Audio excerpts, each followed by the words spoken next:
called C-SETI.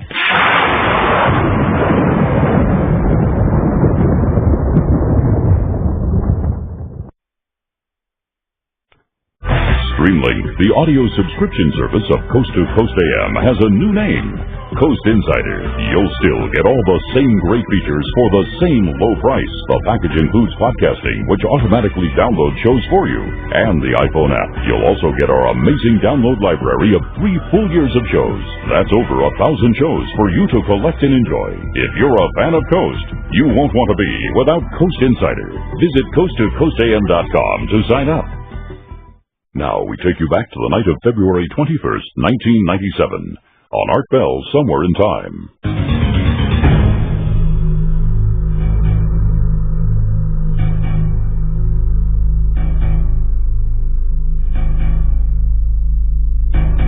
Dr. Stephen M. Greer is widely regarded as the world's foremost authority on the subject of extraterrestrial intelligence, ETI, and is the founder and international director of the Center for the Study of Extraterrestrial Intelligence, or C-SETI. A lifetime member of Alpha Omega Alpha, the nation's most prestigious medical honor society, Dr. Greer is an emergency physician and former chairman of the Department of Emergency Medicine at Caldwell Memorial Hospital in North Carolina. Dr. Greer, as director of C-SETI, has led research teams throughout the world investigating the existence of ETI, extraterrestrial intelligence. On several occasions, has successfully established preliminary contact and communication with extraterrestrial spacecraft at close range. He has met with and provided briefings for senior members of government, military, and intelligence operations in the U.S. and around the world, including senior CIA officials, Joint Chiefs of Staff, White House staff, senior members of Congress and congressional committees, senior UN leadership and diplomats, senior military officials in the United Kingdom and Europe, and cabinet-level staff members of the Japanese government, among others. Here he is, Dr. Stephen Greer. Doctor, welcome. Thank you. Glad to be here. Good to have you. Since you're an emergency room doctor, before we get on off into other subjects, have you any experience, doctor, with people who travel in airplanes and get sick? Well, sure. I travel about 100,000 miles a year, and so I know firsthand. And I've actually had to take care of a couple of emergencies on transatlantic flights, including a woman who had a massive stroke. But certainly there's a high risk of spread of infectious diseases on airplanes because of the close proximity and the recirculation of the air. But that's another subject. But right, I think that you should get a lot of rest, perhaps, and take some extra vitamin C to help fight off the viral illnesses. Right. And be sure you get lots of rest when you're traveling. Sounds like standard advice. All right, good. Anyway, the reason we have you here tonight, you're involved in a sort of a motivational thing, trying to get people motivated, aren't you? Well, yes, that's part of it, and the reason I'd like to speak to your listeners tonight is well, there are several things to achieve, but primarily, and the thing that I think most people there would be interested in learning an update on, is the C-SETI Project Starlight Initiative, which is a program designed to effect a global disclosure on the existence of extraterrestrial intelligence and the implications of that disclosure. And we are in the phase now where we are collecting first-hand U.S. government and other world government military and intelligence workers and aerospace workers who have first-hand knowledge of extraterrestrial events or projects or programs, who would be willing to join in a coalition of folks to come forward and disclose what they know to the world at a high-level event. We have been briefing members of Congress on this. I have briefed senior U.S. officials and others around the world on this matter. And we have identified quite a large number of these types of witnesses, but we would like to identify more of them for two reasons. One is that there is definitely safety in numbers. And number two, there's also increasing credibility when you have interlocking pieces of the puzzle that come forward where it becomes a corroborating effect. Well, how have you done so far?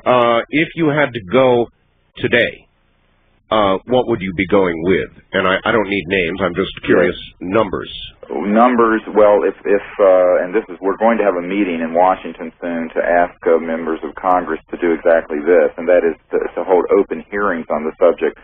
We would be able to produce around the 70 or 80 first-hand witnesses to these events, as well as people who have worked in military and intelligence and military-industrial complex settings, dealing directly with this subject. And here, when I say directly, I mean not someone who said, my grandpappy saw a dead ET on the desert floor in 1940-something. We're talking people who have directly been in the radar room or been on retrieval operations, or who have done pursuits in jet aircraft, or who have seen things as an astronaut or a cosmonaut, or who have been at facilities where they were working on extraterrestrial technologies and things of this sort. Oh, that's very serious. Very serious. That's very serious. And my problem is that, quite frankly, and one of the difficult things I've had to deal with is that having been the point of contact to several dozen of these type of people, I'm now the person who's sitting on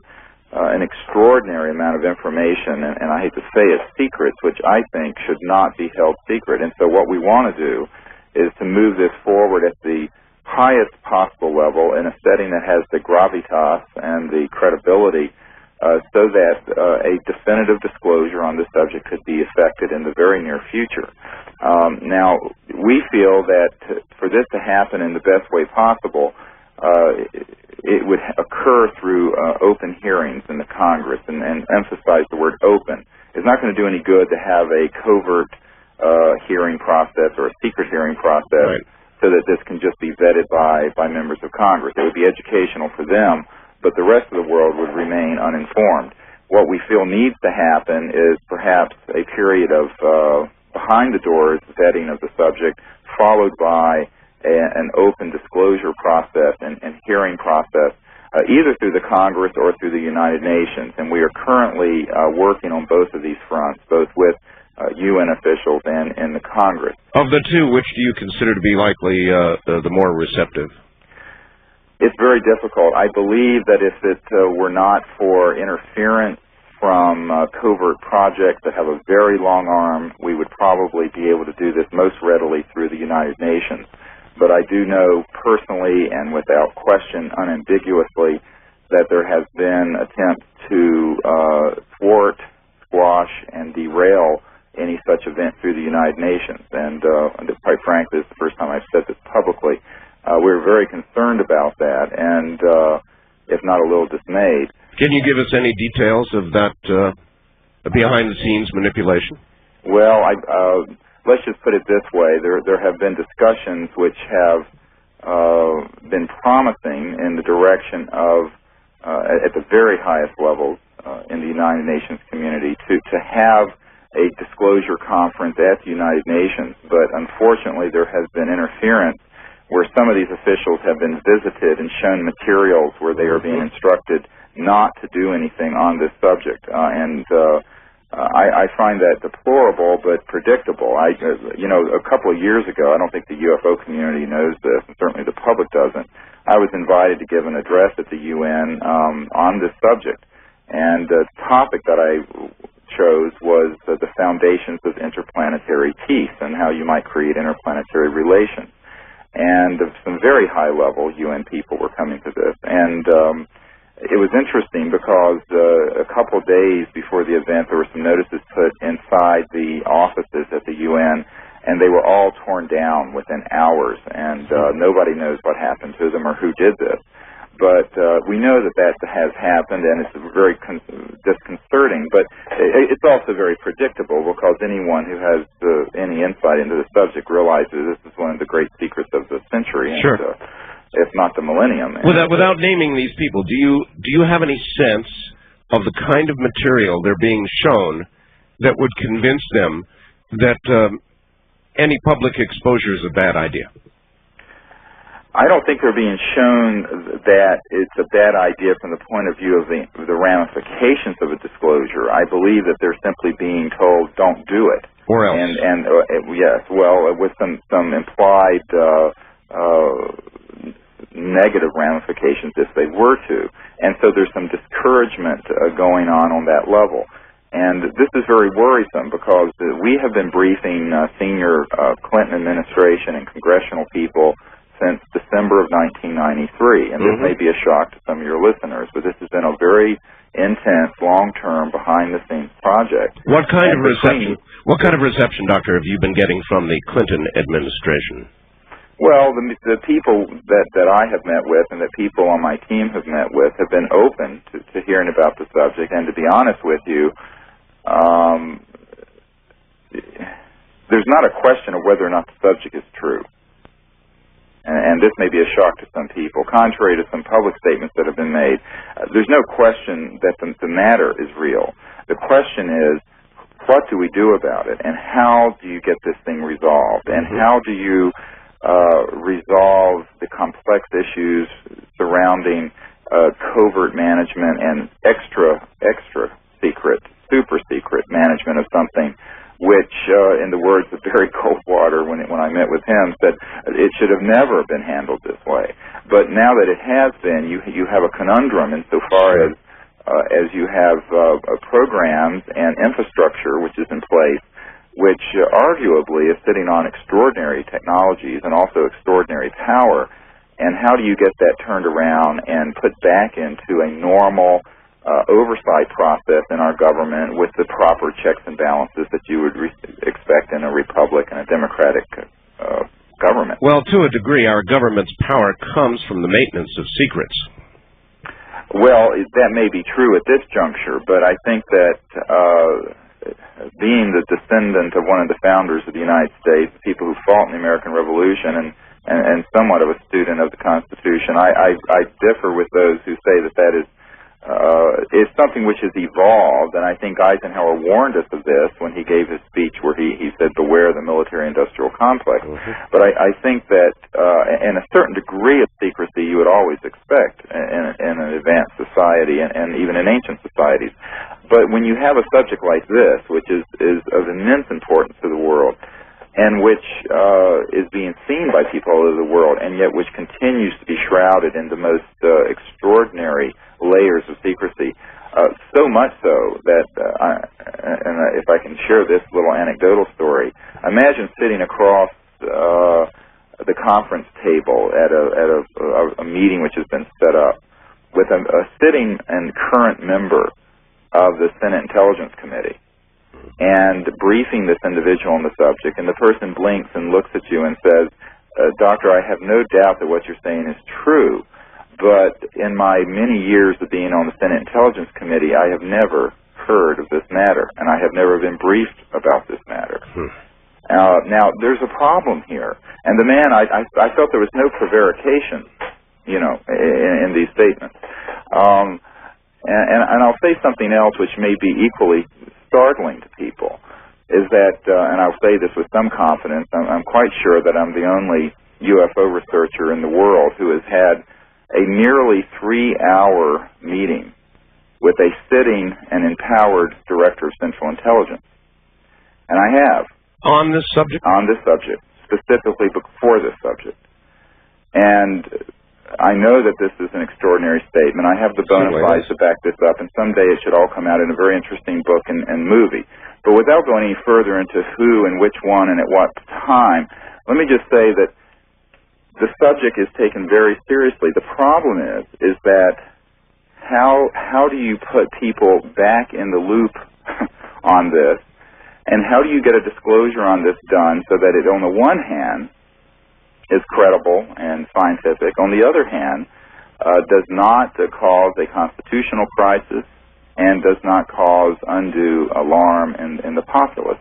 I think it can be done. That's what the strategy that we have put together is intended to do that. All right. Doctor, can we back up just a little bit? You said something that was quite extraordinary. You said that it is simply a given that they exist, that contact has been made, and you can prove that through a series of witnesses. Fine. that's a given for you, but perhaps not the audience, and that bears at least a question or two. Sure, of course. How would you back up that statement? I mean, that it's a given that contact has been made. Well, you have to take the weight of the evidence, and this is something which I think one of the great misfortunes in how this has been handled in the civilian sector is that you cannot take one witness, I don't care if it's an astronaut or anyone else, or one case, whether it's Roswell or the Belgian event. You've got to take, you must assemble, and this is what we're working to do, and I hope people in your listening audience can help us do this. You must assemble the best scientific evidence, metal samples of extraterrestrial origin, technological items of extraterrestrial origin. We do have access to some of these. You must put together the best photographic, videotape, government documents.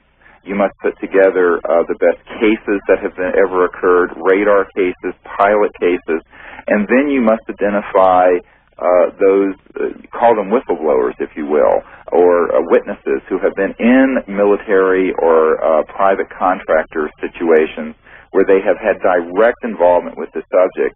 And these are people who have are credible and who are willing to testify under oath to Congress with penalty of perjury and go into jail if they were to lie.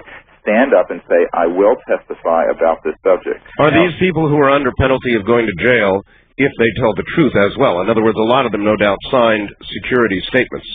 Well, yes, but as you know, or you may know this, that in November we wrote a position paper stating that those security oaths were null and void.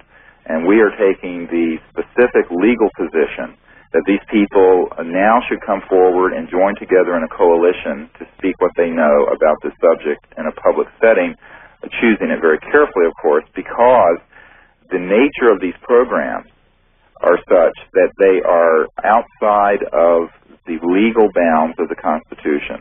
They are extra-constitutional because they do not have the proper checks, balances, and oversight required by the U.S. Constitution. Ergo, any security oaths which have been taken in support of such an illegal operation are themselves illegal. Per force, they are non-binding. And this is the position that we are making, is that essentially these security oaths are at this juncture are null and void. And we have written this in a position paper, sent it to the White House and to the CIA director, amongst others, and asked them to correct us if we were wrong in this assessment by the 1st of January of '97, and that if they did not correct that position, that we would move forward with efforts to disclose the testimony of these witnesses. Now, January 1st, 1997 came and went. There was no corrective position issued. We did hear through contacts and sources that there would be no response to that and that they would allow us to pretty much go forward and just observe what kind of progress we could make on our own. And I think that this is rather encouraging, by the way, because this went not only through the back door into the White House, but it also went through the front door, return receipt requested. It went to the CIA director, the Secretary of Defense, the head of the Intelligence Committee, and the Senate and the House. Do you generally take that to mean that they are prepared to proceed with disclosure and they're going to allow you to be the point man in that? Well, we take it to mean that they chose not to say that these people could not step forward, and I think that's very significant. So do I. All right, Doctor, hold on. We'll be right back to you. Dr. Stephen Greer from CSETI is my guest. Some pretty heady stuff. You're listening to Art Bell, Somewhere in Time, on Premier Radio Networks. Tonight, an encore presentation of Coast to Coast AM from February 21st, 1997. Somewhere in Time. Tonight featuring a replay of Coast to Coast AM from February 21st, 1997. My guest is Dr. Stephen Greer, CSETI's Stephen Greer. And Dr. Greer is preparing to go in front of congressional representatives this spring with literally an army of people who have been on the inside, who have worked on craft, who have evidence that they, whoever they are here. We'll talk a little bit about that in a moment.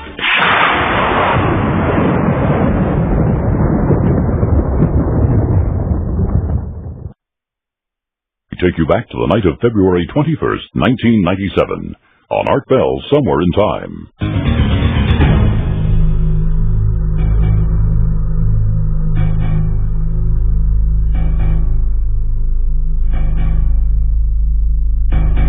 Back now to Dr. Stephen Greer. Doctor, here's a fax that just came in. Yes.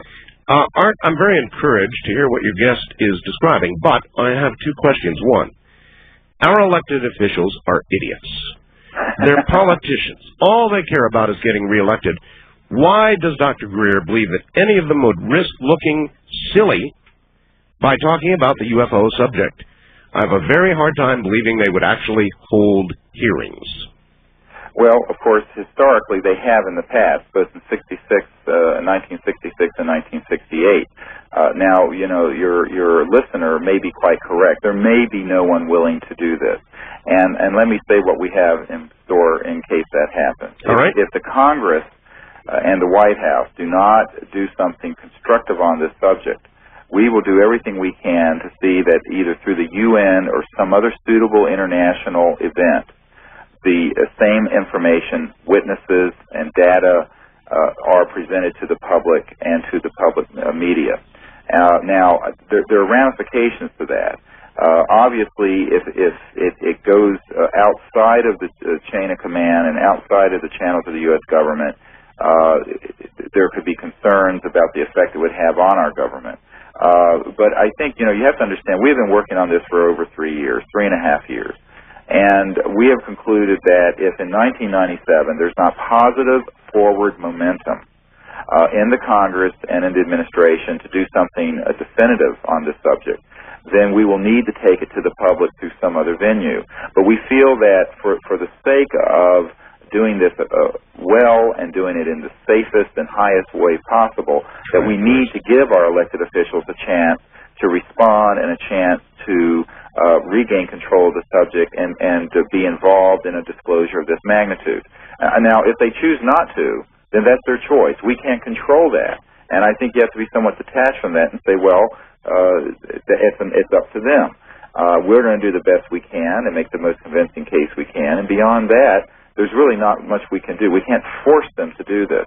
And what we can do is resolve, both as a group of witnesses who are government witnesses who know about the UFO subject, as well as a group of researchers who have a great deal of evidence on the matter, is to then take it either through the UN or through some other nation or through some other public disclosure event, even if it has to be a privatized event, in conjunction with other think tanks or some other institute of some renown. All right. So, I mean, there are other ways this can be done, and your listener actually was very wise to make that point. But what I would say is that we want to at first give them the chance to say no. And they can't say no until they at least have heard the truth and met these witnesses and seen the evidence. Then if they turn their back on the subject, then we can say, look, I will be able with a clear conscience get on Larry King or Ted Koppel and say, look, we offered this to the White House and to the Congress. They met these people. They knew they were real. They saw the evidence. They saw the documents. They saw the photographs and videotapes and analysis of metal samples and everything else. And they still chose to do nothing.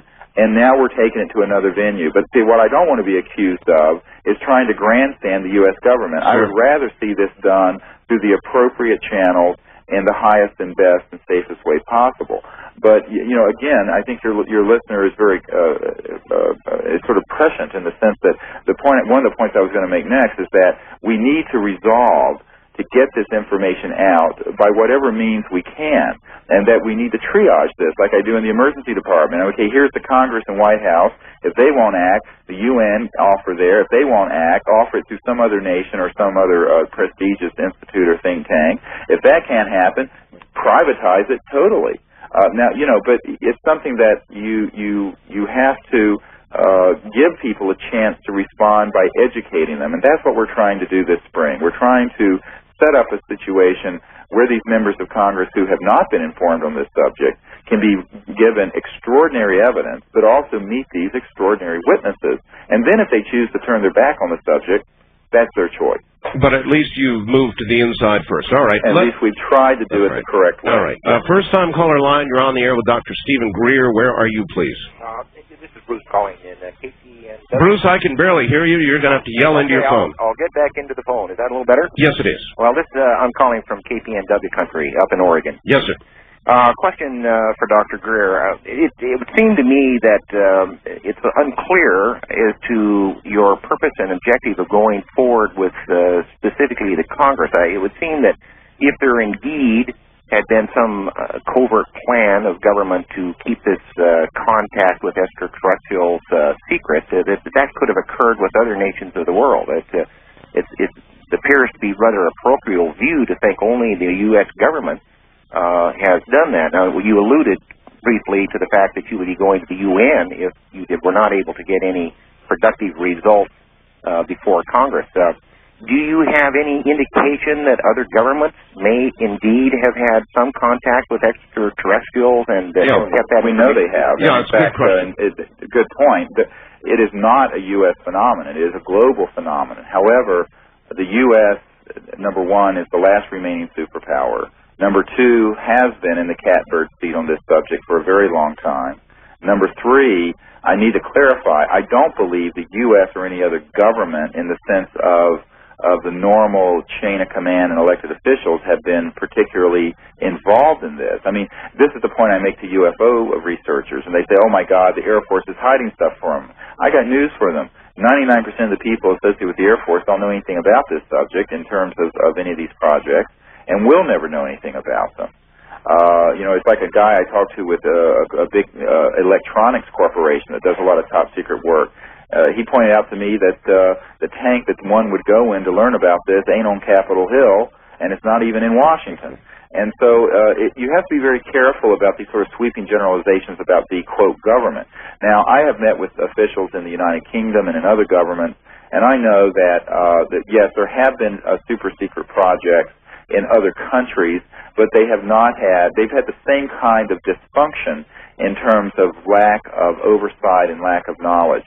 For example, I met personally with a former head of the Ministry of Defense in Great Britain who was involved in that capacity for years. He was head of the NATO committee, a military committee for NATO, and he told me very directly that he had never had this subject cross his radar screen, even though he was head of MI5 and MI6 and the MOD. And he only found out about it accidentally after he left that position and then started looking into it and found out that it was very real. So, I mean, people have to be a little more sophisticated in how they regard this. But I would say that the U.S. is a prime place to have this happen. It is the most media-rich country in the world in terms of the media covering an event like this.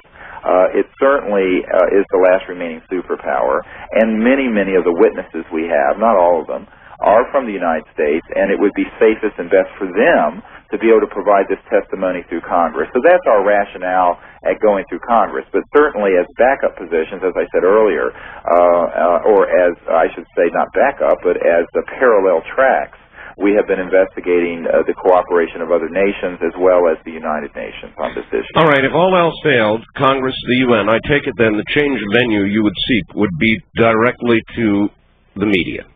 Yes, and one of the things I would love to see happen is somebody who could understand the implications of this, be willing to work with us in partnership in doing a world expose and documentary on this subject, which could be aired, number one. Putting out, similarly, a book of testimony and evidence on the subject, and that's number two. And then number three, having various people help us in networking with other think tanks and other institutes which could help make this thing come out in the event that the governments become irrelevant. And I hate to use it, that word that way, but your guy who said, our elected officials are this and that, and I'm actually a cautious optimist about our elected officials. I think that if given the chance, some of them will want to do the right thing, but maybe not enough to make a difference, in which case, if the government choose not to get involved with this because it's too hot a potato to handle, then I think we need to start looking at networking with other institutions and entities. And we have been doing that for about 3 years, but we want to do more of that, and that's why I'm discussing this on your show publicly. All right, good. Wildcard line, you're on the air with Dr. Stephen Greer. Hello. Hello, Art. Hi, where are you? In Redding, California. All right, go ahead. Well, I can give you the names of 6 people right now who know for a fact we have interstellar capability. Two government officials, 2 civilians, and 2 military. Well, please give me a call and share those with me directly. Sure, I have your number. As far as the media coverage is concerned, if the American media won't even cover the almost daily UFO sightings that occur in Mexico City, how would you expect that they would be willing to cover this? Good point. That is a very good point. And the media, as a member of our team who was once the Time Bureau chief for Time Magazine has said, has really fallen asleep at the wheel. The fourth estate is almost totally dysfunctional at this point. But what I would say to people, however, is that the media need to have something to focus on. And this is why either congressional hearings or a UN conference or something like that. You can't just have another UFO conference in the Holiday Inn in Poughkeepsie and expect the world media to take that seriously, where you sell tickets for $10 a pop. Well, I mean, it's got to be done in a way that is world-class, that has extraordinary evidence and extraordinary whistleblowers and witnesses stepping forward. I think if you meet those criteria, and you have any media savvy at all, the media will cover it. But it's got to be something where, Carl Sagan said something which many people have gotten furious about, and I agree with him. Extraordinary claims require extraordinary evidence. Indeed. And so the onus is on us in the civilian sector to collect the extraordinary evidence, both in the way of witness testimony and in the form of videotape, photographic evidence. And that's what I was going to say before the break. Anyone out there who has evidence, not just witnesses, but other types of evidence which they think would be helpful in convincing these members of Congress or the public that this subject is real, please contact us, because what we want to do is put this in our briefing document and in our evidential pool. Doctor, how much physical evidence do you now have? The people I'm working with possess a substantial number of cases where there is physical evidence, and they are unambiguous. This is a hot potato. I can't go into a lot of detail, but let me just say, if there's a congressional hearing or a scientific inquiry at the National Academy of Sciences, we've got a freight train full of evidence, I think, that can be driven through any door that cracks open. And it will be definitive.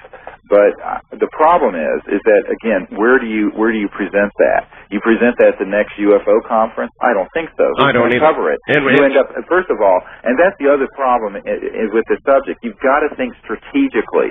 Where do you position something this big so it gets taken seriously? All right. Look, even with all deference, Doctor, given to Larry King, Larry King has done programs in which he sat out in the middle of the desert near I was areas. on that program. Exactly. But the world did not suddenly sit up and take notice after that program, so I'm not sure Larry King is the right venue. That program was not designed to gather together the definitive evidence and have it presented, because at that time we weren't ready to do that, and I don't think it would have been appropriate to do it. We were still exploring avenues and are still exploring avenues with the government and elsewhere.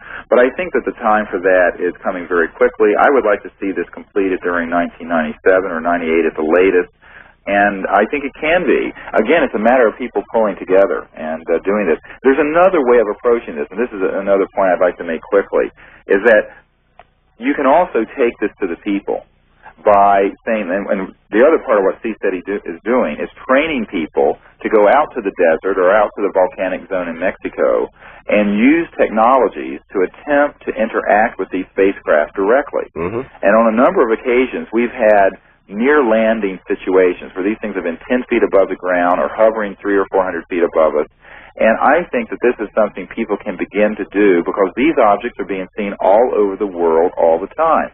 And we're going to have a training for people interested in this in the high desert of Colorado in June, from June 12th until the 17th of this year, where we're going to train people in these research protocols. So anyone who might be interested in that also should contact us or look at our website, and they'll see there's a notice on there about this training. And I will be there personally there to train people in doing this. And we do this through a number of modalities that include the uses of high-powered lights, electromagnetic signals, remote viewing, and remote vectoring, and some other high strangeness techniques that are controversial but which appear to be effective. And what I'm saying to folks is that that's another grassroots. People listening to this show say, gee, what can I do? I don't know a witness. I tell them, look, if you live in anywhere on this planet, you can learn to go out and do real-time observation and take it one step further. Try to establish some kind of contact or dialogue with these objects and see what happens. Now, it's not for the faint of heart, because you don't know what's going to happen. It might be something you're not quite ready for. But, I mean, if you're someone who is somewhat adventuresome and willing to go out and investigate this, we have developed a series of protocols which I think will facilitate people being able to do that effectively out in the field and actually establish some type of preliminary contact with these objects.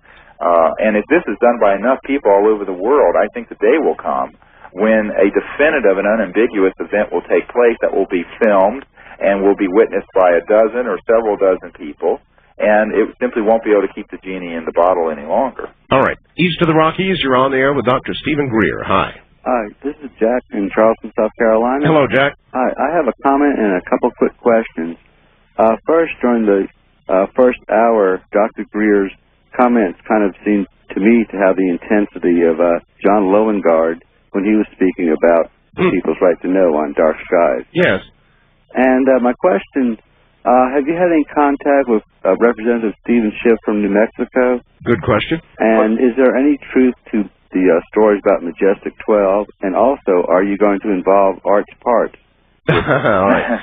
All well, right. I should say that there are members of our team, close members of our team, who do know Representative Schiff, and we have there are about 60 members of Congress who are personal friends of various people in the CSETI network, and we have an extensive network of people.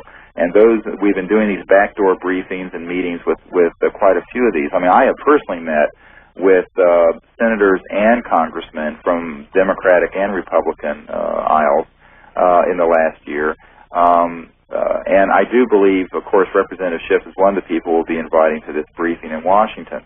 As far as, does Majestic 12 exist? Yes, it does. I don't know that it's called that right now. The last known acronym for this entity that I knew was PI-40. I don't know what it stands for, but the letters P and I and then the number 40. But it really doesn't matter what it's called. The fact of the matter, we know it exists, and we've developed some pretty good contacts into it. It's not what people think it is, though. I can tell you that most of it is in the private sector. If you really want to know where the balance of power is on this issue in terms of policy making and what have you, it's not even in the government. It's in the private sector. All right. I know that it's getting very late back east. Yes. And I'm getting tired. I'm going to have to sign off here. Exactly. And we're coming to the end of the hour, so give them your contact information one more time, Doctor, please. Yes. Our website is www.cseti.org, O-R-G. And our phone number is area code 704-274-5671. And if they want to write us a snail mail, it's P.O. Box 15401, Asheville, ASHEVILLE, North Carolina, 28813. And again, people calling, please restrict your calls to those who have evidence or government witnesses that they would like to network into this project, because we simply, are trying to focus on that right now. If people are interested in attending the training in Colorado in June, information on that is available on the website, or they can write us and we'll send them information about it. Okay. Doctor, I would hope that somewhere down the line you would give me a call and let me know how you do, how the response goes. Would you do that?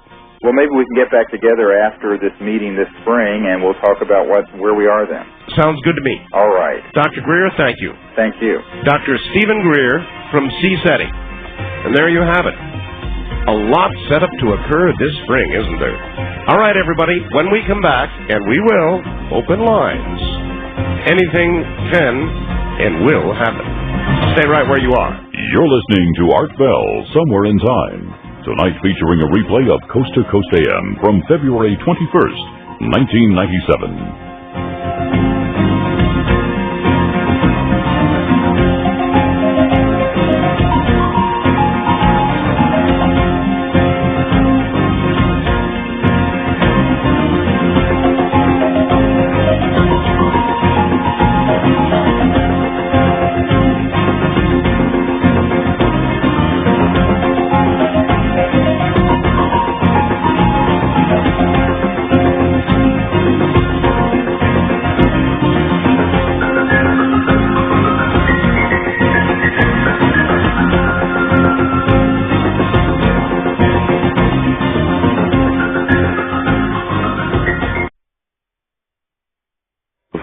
extinction? We are going on the definitive Alaska cruise. And I mean the definitive Alaska cruise. There's lots of Alaskan cruises out there that are totally lightweight. We're going on the real one. It'll be the 3rd week in August. It begins in Vancouver, British Columbia. There, we board a spectacular brand new ship of the Princess Line. And I mean brand new, just commissioned. And we'll sail through the Inside Passage to Ketchikan, Juneau, historic Skagway, then right up to the base of the towering ice fields in Glacier Bay National Park, and in the majestic College Fjord. The cruise itself is great, but take it from me, because I know Alaska.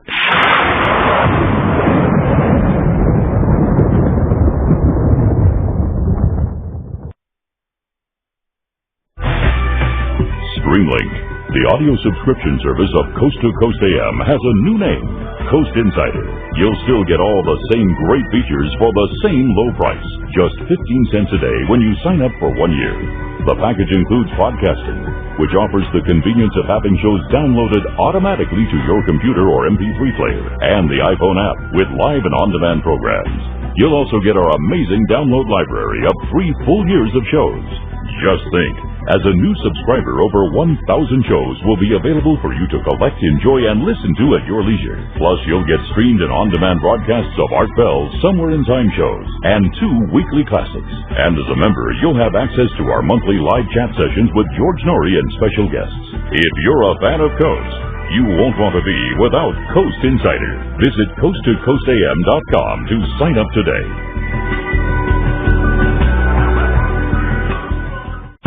Looking for the truth? You'll find it on Coast to Coast AM with George Norrie. I argue with people about disclosure time and time again. I've told them governments are not going to come out willingly to tell us it's going to happen by a mistake, it's going to happen by a whistleblower, but it's not going to be an organized thing. Governments won't do that, and the reason why they won't do it is because they do not want us to know. They think that they'll lose control of us if we know. If you actually truly believe that we were being visited by extraterrestrials and you had categorical proof that it was happening, do you think you would listen to some of the bull that government throws out all the time? Absolutely not.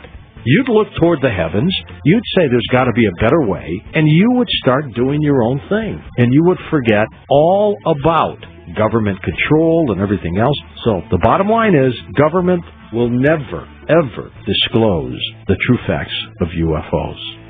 Now we take you back to the night of February 21st, 1997, on Art Bell's Somewhere in Time.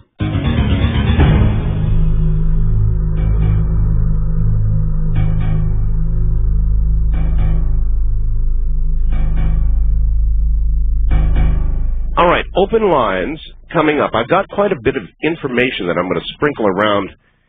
Here's one, for example. Comes from Gary in Las Vegas, listening to KXNT 840. Art, did you see the story on Channel 8? That's our CBS affiliate in Las Vegas at 6.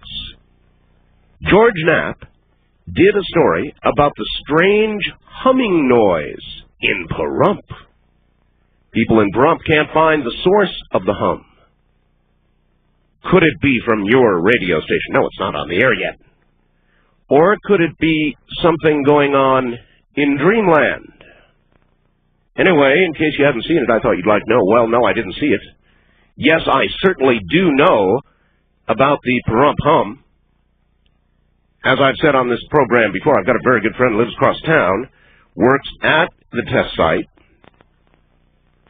and he lives over on the other side of town. I guess I better not say, but the other side of town, and he built a porch.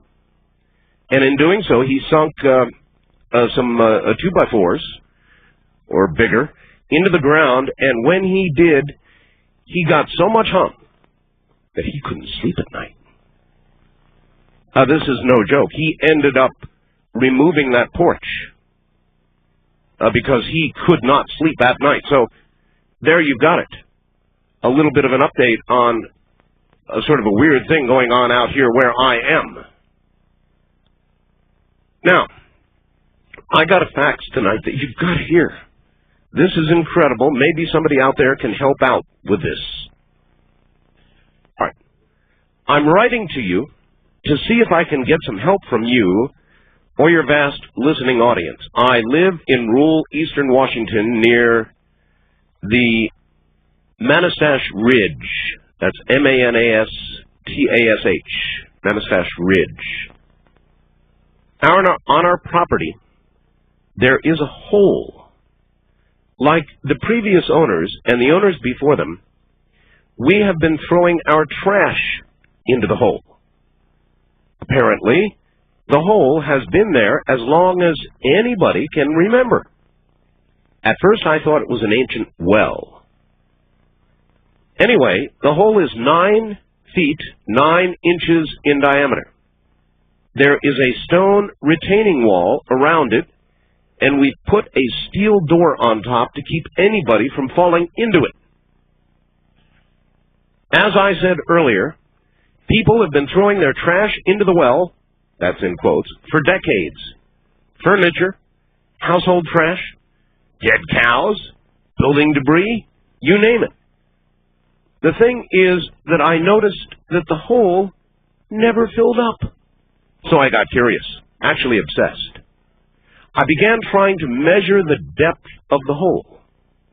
So I emptied 3 fishing reels of about 1,500 yards of monofilament, trying to determine the depth. Soon, I was buying fishing line in bulk. So far, I've sunk about 80,000 feet of line into the hole without reaching bottom. My wife that's 80,000 feet, folks. My wife works at a local university with a geology department. We hope to get some professional scholarly help in determining the depth of the hole. As far as I can tell, there's nothing else particularly strange about the hole except for 2 other things. One, dogs refuse to get within about 100 feet of it. Birds will not sit on the retaining wall or metal door. Another strange thing is there's no echo when you yell into it. None. Indeed, I've never heard anything hit bottom when tossed in. We once tossed in an old refrigerator and never heard it hit bottom. No crash, no splash, no crunch. I hope your listeners can help with possible explanations. I'm wondering if this, based on my measurements so far, is the deepest hole on Earth. Signed, Mel, and I've got his last name here. Thank you, Art Bell, and listeners. And I thought you would enjoy hearing about that. I sure did. Perusing the mainstream news a little bit, Kenneth Starr now says he's going to stay and finish. There were a bunch of people out there saying that Kenneth Starr had conducted 2 mock trials of the Clintons. That's now said to have been a rubbish story. Prosecutors are vowing to seek the death penalty in the case of Lawrence Singleton, now accused of killing a prostitute. And I guess the best you can say there is better late than never. Should have done that first time around. There should have never been a case of Lawrence Singleton involved in the justice system after the first time. He should have been gone forever, and you and I both know it. Airline accidents rose last year. National Transportation Safety Board saying that passenger deaths and major accidents rose last year. 380 people dead. But, you know, that's from crashes, and they didn't say how many died from just getting sick on airplanes. I'm telling you, I'm going to do it. I'm going to find the right person. I'm going to do a program on that. I'm so angry about that, I could scream. If I was any better, I would scream. Here's the facts. Lately, it seems I get sick a few days after beginning a trip, or a few days after returning, Art. If I get sick as a result of the outbound portion, the trip is seriously disrupted. In either case, I lose several days' productivity. The prevalence of non-refundable tickets has undoubtedly increased the number of infectious people on airliners. considering how many people get sick from diseases they contract in poorly ventilated airliner cabins, I would suspect many more are killed by poor ventilation than are killed in airline crashes. Right on the money, my friend. Right on the money.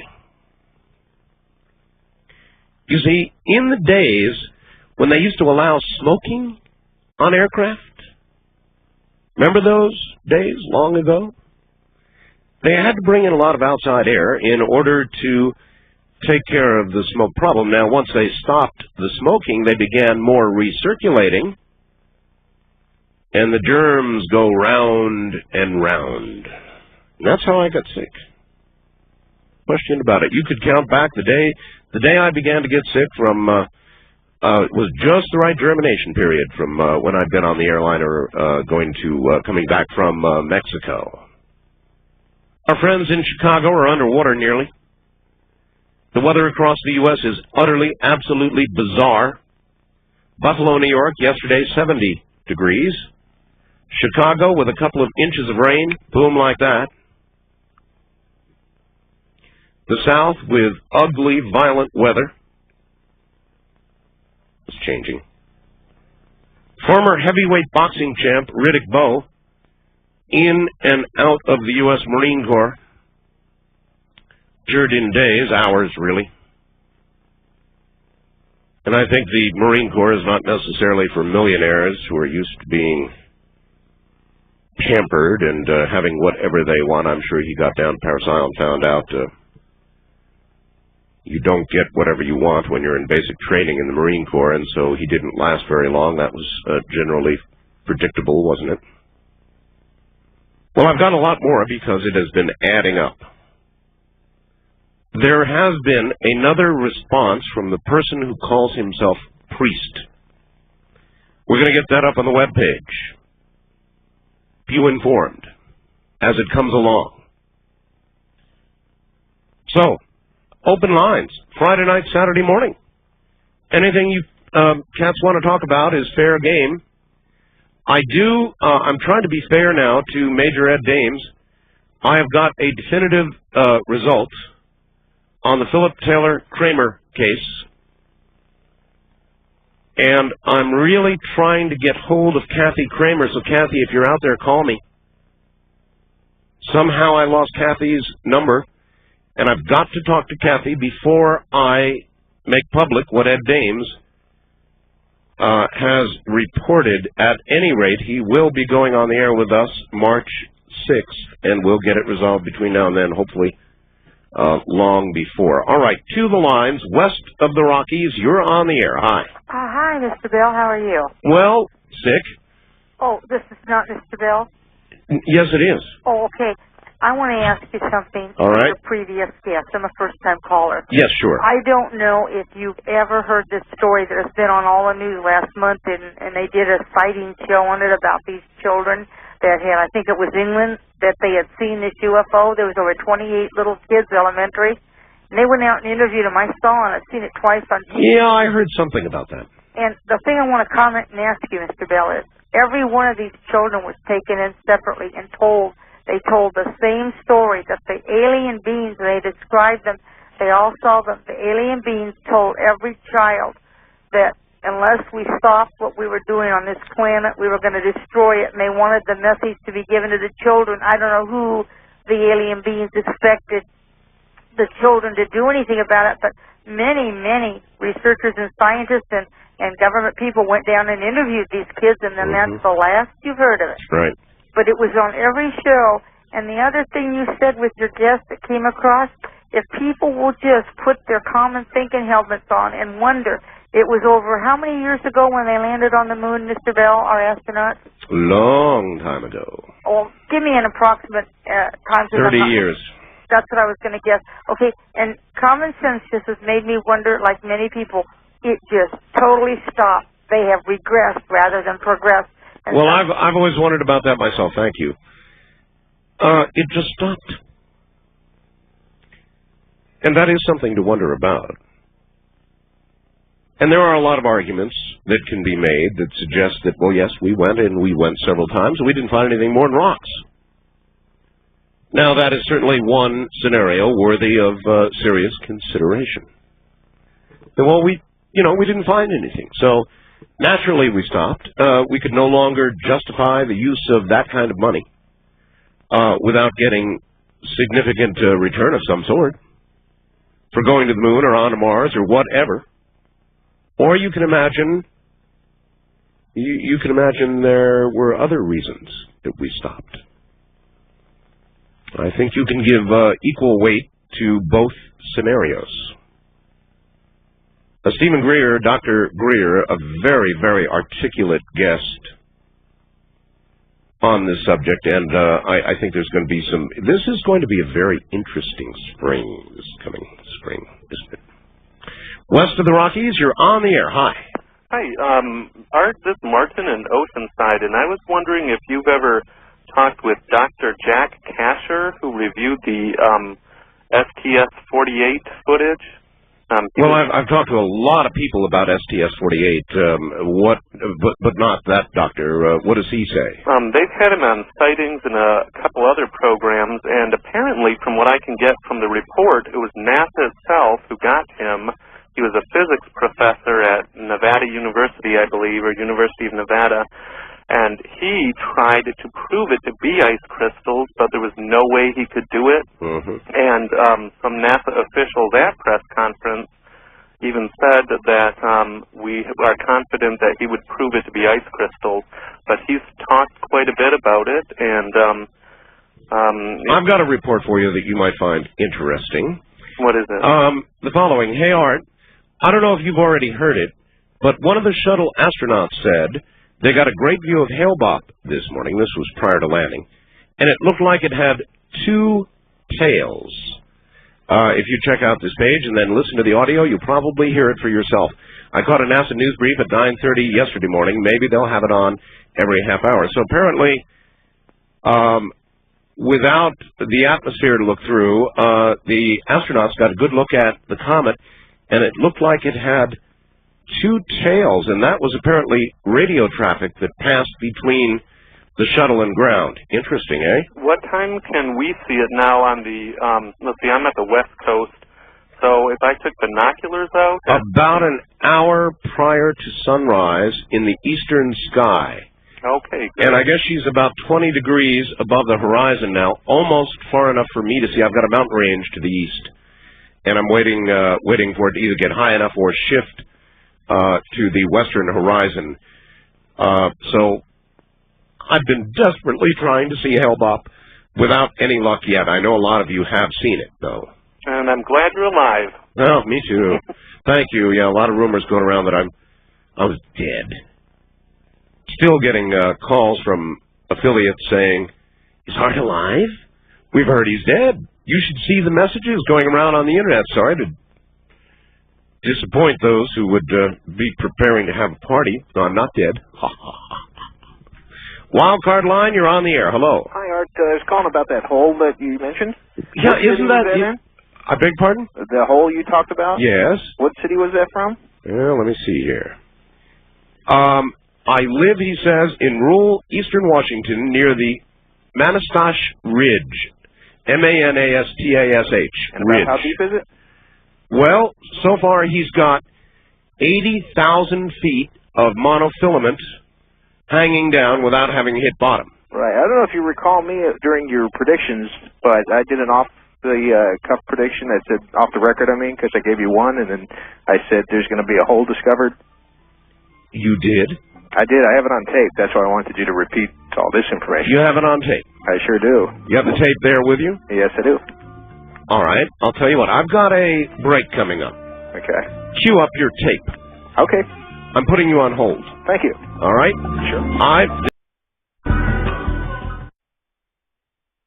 Coast to Coast AM is happy to announce that our website is now optimized for mobile device users, specifically for the iPhone and Android platforms. Now you'll be able to connect to most of the offerings of the Coast website on your phone in a quick and streamlined fashion.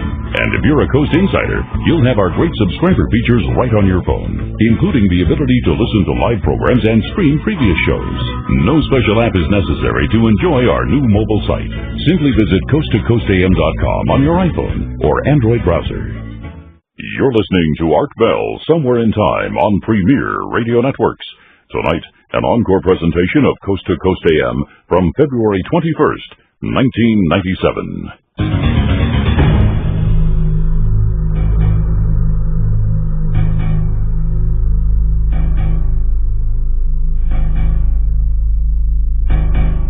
All right. Well, I think I've ripped my lip apart. I've got a caller sitting on hold. Caller, are you there? I sure am. Go ahead. Now, you've got a tape, right? Right. You predicted that a hole would be found in the earth. Yes.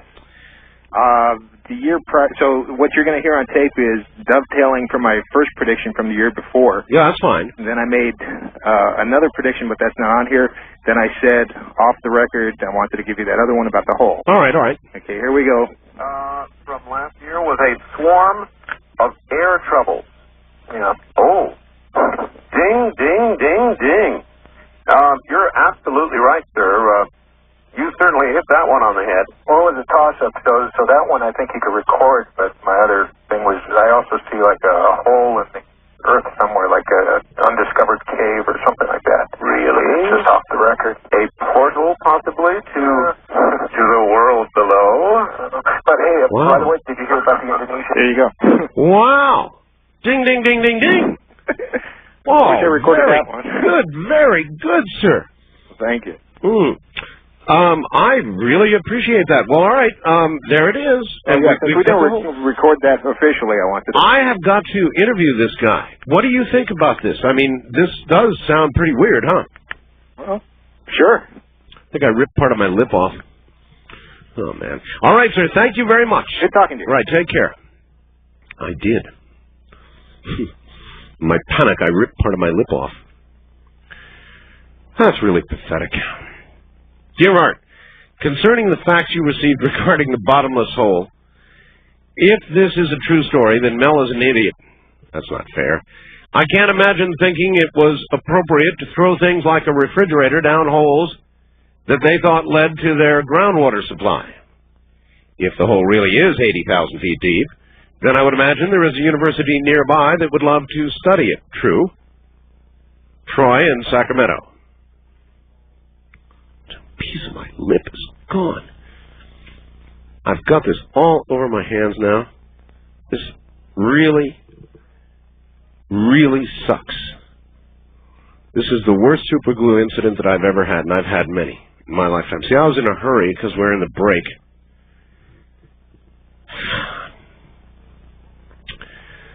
Unbelievable.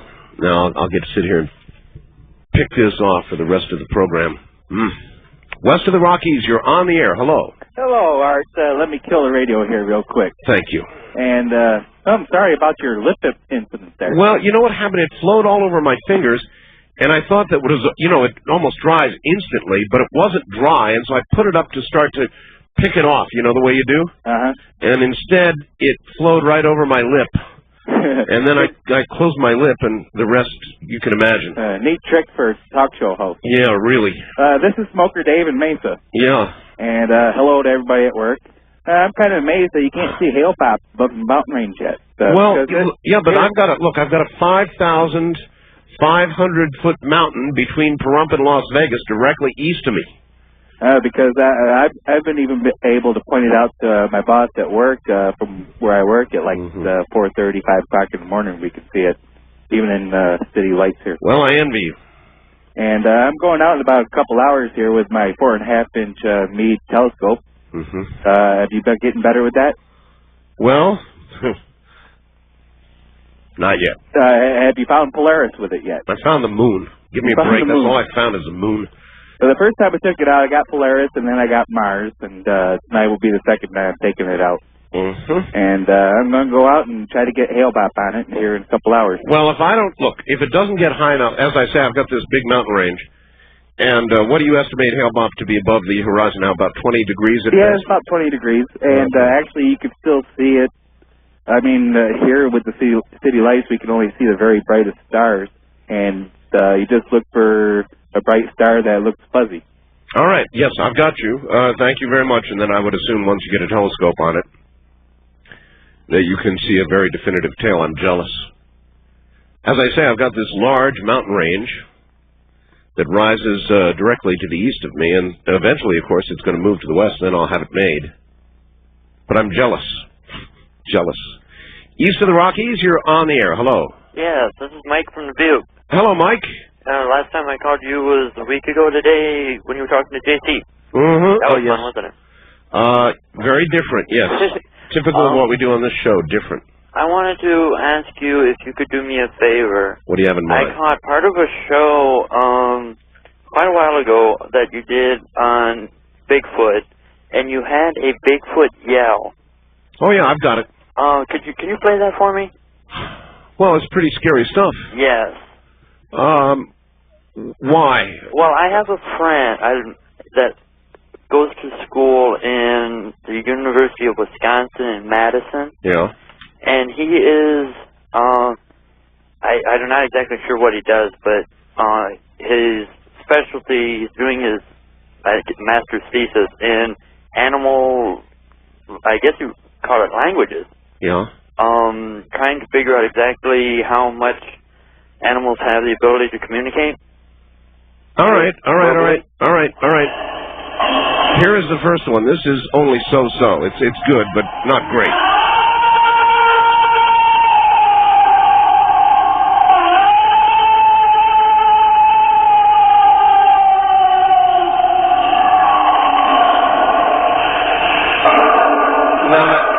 That sounds to me more like the victim of a proctologist, you know? Yeah, that wasn't the one that I heard. That's right. The other one that I have is a very, very serious Yeti yell, and I have had experts on the air. Okay. Experts on the Yeti who have heard this and say, yes, oh yes, that is genuine. Okay. You know, a number of people have studied it. So here comes the genuine Yeti yell, and nobody would ever want to hear this in the dead, dark night in the middle of a forest. Here it is.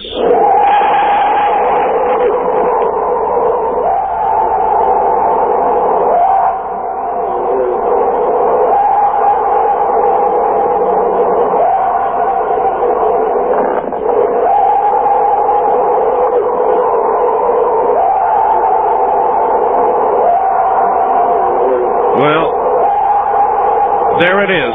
What does that say to you? Well, I was wondering, I'm recording this right now. Well, what does that say to you? When you hear that, what does that say to you? Don't come any closer and go as far away as possible. At least that, huh? But he was, and hopefully when when this tape comes out, it'll be good enough. But you know, recording off the radio doesn't give you a very good copy. That's true. Even on the digital tape if you have a computer, I think they've got a sound clip of that up on the website. Okay. All right. That would probably be all I need, because it can be. He needed to be digital, so he can break it down. I see. So he can, do whatever they do to animal cries. All right. Well, I'll look forward to your report. Get back to us. I will. All right. Take care, my friend. A piece of my lip in the ashtray here. It hurts. I've got this stuff all over me now. Stinking super glue. You know, it doesn't have to be like water. I've had this other super glue that's a little bit better.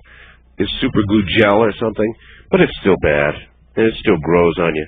But this stuff, this is like water. I mean, this just flowed over me like turning on a spigot. Now I've got to wait for my lip to heal. First time caller line, you're on the air. Hello. Yes, Art. Thanks for taking my call. Milt from Como Country up here in Seattle. Yes, sir. About 2 or 4 weeks ago, you had a fellow on from back east someplace that had a machine that cleansed the blood, and he was talking about curing cancer. Oh, that was Wayne Green. Wayne Green. Yeah. And is there some way that I can get I didn't have a chance to write down his address or phone number. Well, I don't have it offhand, but what I would recommend is getting a copy of the program. Do I need to know what day he was on? No, just the last Wayne Green program we did. Yeah, I have a very dear friend that has lupus, and that was one of the things he said he'd had some success with. So we're kind of interested in seeing what he has to offer there. Been tempted to try it myself lately. Yeah, I guess you got from the plane trip, huh? That's I'm so angry. I'm so angry about that. Yeah, well, the same thing happens to me every time I go on a trip. I get sick. What a price to pay for a vacation, you know? Really, really. Few days of vacation and an equal number of days flat on my back, sick as a dog. Yeah, there's a lot of tough bugs going around. And now on top of everything else, I mean, it's when it rains, it pours. I've ripped my lip. Yeah, I heard you super glued it. Huh? I did, yeah, during the break. Well, that stuff dries awful quick. I've glued my fingers together before. I appreciate the call, sir. It was a natural reaction. I just put my, you know, you want to get it when it's just dried, you know, before it really sinks in, right? And I had a couple of fingers here about glued together, so I put it up to my mouth to try and pull it off in moss. And that's when it flowed across my lip. Bad move for a talk show host. I'm going to be interviewing somebody next week, I believe, named Emily Lau. Emily is an elected Hong Kong representative, and she's going to talk to us, I believe, Monday. Now, it's tentative, all right, because we're talking about a connection to the other side of the world, something we can do. And she's really sticking her neck out because I think Emily's liable to end up in jail, and I've talked to my source about this very carefully, thoroughly. She wants to go on the air. She wants to talk about this. She is an elected representative of what is left of the Hong Kong government now prior to the takeover in July. So we are going to talk to Emily. I think at great risk to her physical self. But it's her choice. First time caller line, you're on the air. Hello. Hi, Art. Thanks for taking my call. Sure. Where are you? I'm in Sault Ste. Marie, Ontario, Canada. Yes, sir. It's been nearly 2 years now since you last had Gordon Michael Scallion on, and we're getting close to the time where these major earth changes are supposed to be taking place. Do you plan to have him on? I've got a message in to Gordon Michael Scallion. I've not heard back from him. I know that he has been flat out of touch with the media. So when I hear from him, if I can get him on the air, you know I will. Okay, one more question, quick question. Sure. I'm thinking of investing in a satellite dish network. Yep. And I heard you once say that you may be going on there where we can we may, yes. Get your entire program. Is that still in the works? Still in the works, yes. The Dish Net, I love Dish, by the way. I've got it here, and I'm in love with it. And yes, the deal is still in the works. No, it is not yet complete. When it is, again, I'll let you know immediately. But very much in the works. Okay, thanks a lot. Okay, sir. Take care. I guess they can buy it up there in Canada, huh? You should see how much myself I have glued. That was really dumb. West of the Rockies, you're on the air. Hello.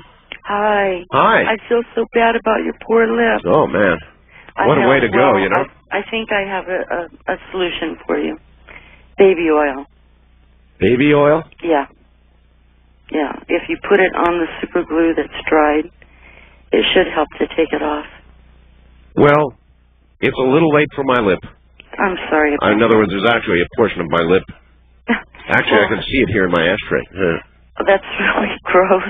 It is gross, isn't it? Anyway, it was an emergency. I mean, you're on a break. You come back, and you're sitting here mumbling because part of your lip is glued together. I know. You've got few choices. Mercury must be retrograde or something. Oh. Anyway, good luck to you. It's a full moon, too, isn't it? Glad you're feeling better. Well, that's, thank you. You're welcome. See you later. Wildcard line, you're on the air. Hello. Hi, Art. This is Cynthia from San Diego. Hello, Cynthia. I have been trying to get a hold of you for so long. Well, here you are. Yes, I am. I have a few things I've been wanting to tell you about. Okay. First thing is, I got to visit CBC a few weeks ago. You did? Yes, I was up in Medford, Oregon, with my family on some family business. I've heard they've got a sign out there. See, yep, I took a picture and everything. You did? Well, I've never been up there. Can you imagine that? I have relatives that live up there. Says something about Home of the Art Bell program yes, show or something? Yes, it's a big, huge sign, and it's on the middle of a street. It's in not a very big place. Right. And there it is, and it's in they have the offices in 3 little homes like craftsman-style houses. Right. And they have 5 cats on the premises. Yeah, that's right. They're cat people up there. Yes. And they've been slowly buying out the block, you know, as they expand. Yes. I think they'll own the whole block soon. Yes. The other thing is, did you receive a package in the mail from, with a CD in it today, maybe yesterday, from a band called Savior Machine? No, but we're going to go back up to the post office in the morning, so I imagine it's waiting up there. Yes. Well, Ed and I, we sent it to you on behalf of a friend of ours. Oh, that's nice. And it's basically, we call it the soundtrack to the end of the world. Soundtrack to the end of the world? Yes, it's kind of like music for the quickening. Wow. Yes. We hope you'll find it very interesting. All right. All right. Maybe I'll play some. You never know. Yes. I'll look for it tomorrow. It's very well done. Thank you, dear. Can I say one more thing? One more thing. Okay, we saw Mars Attacks not too long ago. And did anybody ever tell you that you're parodied in it? No. You are. Where? I'm serious. Where? There's a character in there. He's kind of a wheelin' dealin' Vegas guy. And I was, he's played by Jack Nicholson, who also plays the president in the movie. Yeah. And I was looking at him, and he has your mustache. And then I was paying attention to it a lot more as the movie went on. And later on, they had him wearing this shirt that was pretty wild, and it had UFOs and planets and stuff all over it. Yep. And then at the very, very end, I was looking at the credits, and I noticed that they kept calling him Art throughout the entire movie. That he was, until he, and then at the very end, the credits said his name was Art Land. Really? So Vegas is Artland. Isn't that great? Humorous, yes, I've heard a very great deal about that movie. All right. You really have to see it. All right, thank you. Yes, you're right, I really have to see it. Look, we're going to Alaska. It's filling fast. If you want to come to Alaska with us, and we're going on the definitive real Alaskan cruise, really going into the interior of Alaska. You want to see the real Alaska, you come along on this one, folks. You're listening to Art Bell, Somewhere in Time. Tonight featuring a replay of Coast to Coast AM from February 21st, 1997.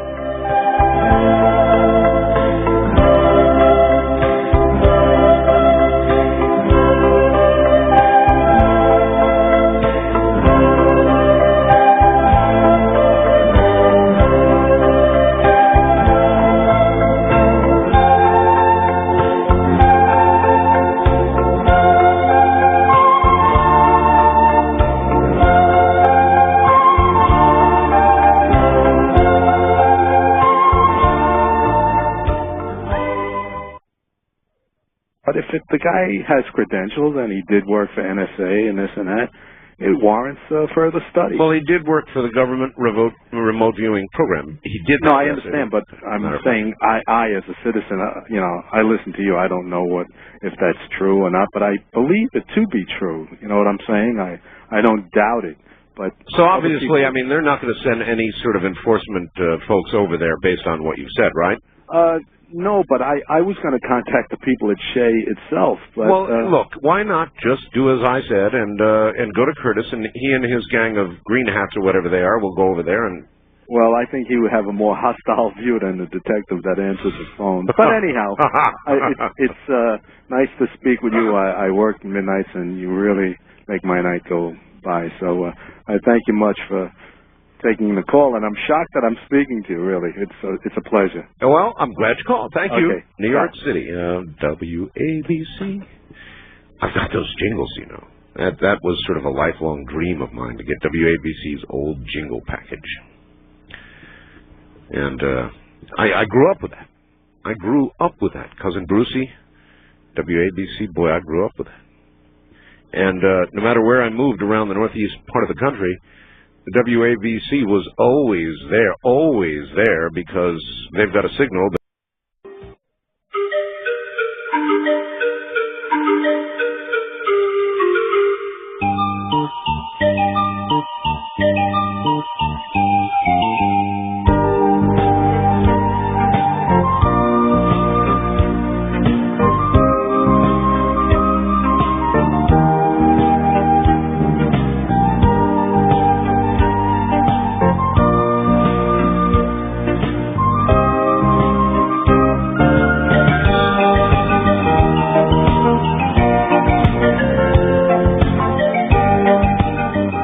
listening to Art Bell, Somewhere in Time. Tonight featuring a replay of Coast to Coast AM from February 21st, 1997. How long does it take for a piece of lip to grow back? People are writing me saying, put acetone on it, put acetone on it. It's an open wound. Putting acetone on it now. Besides, what was there is gone, along with part of my lip. I told you, it's in the ashtray. Sitting right there looking, as that lady said, quite gross. When it rains, it pours. Sessions with George Norrie and special guests. If you're a fan of Coast, you won't want to be without Coast Insider. Visit coasttocoastam.com to sign up today.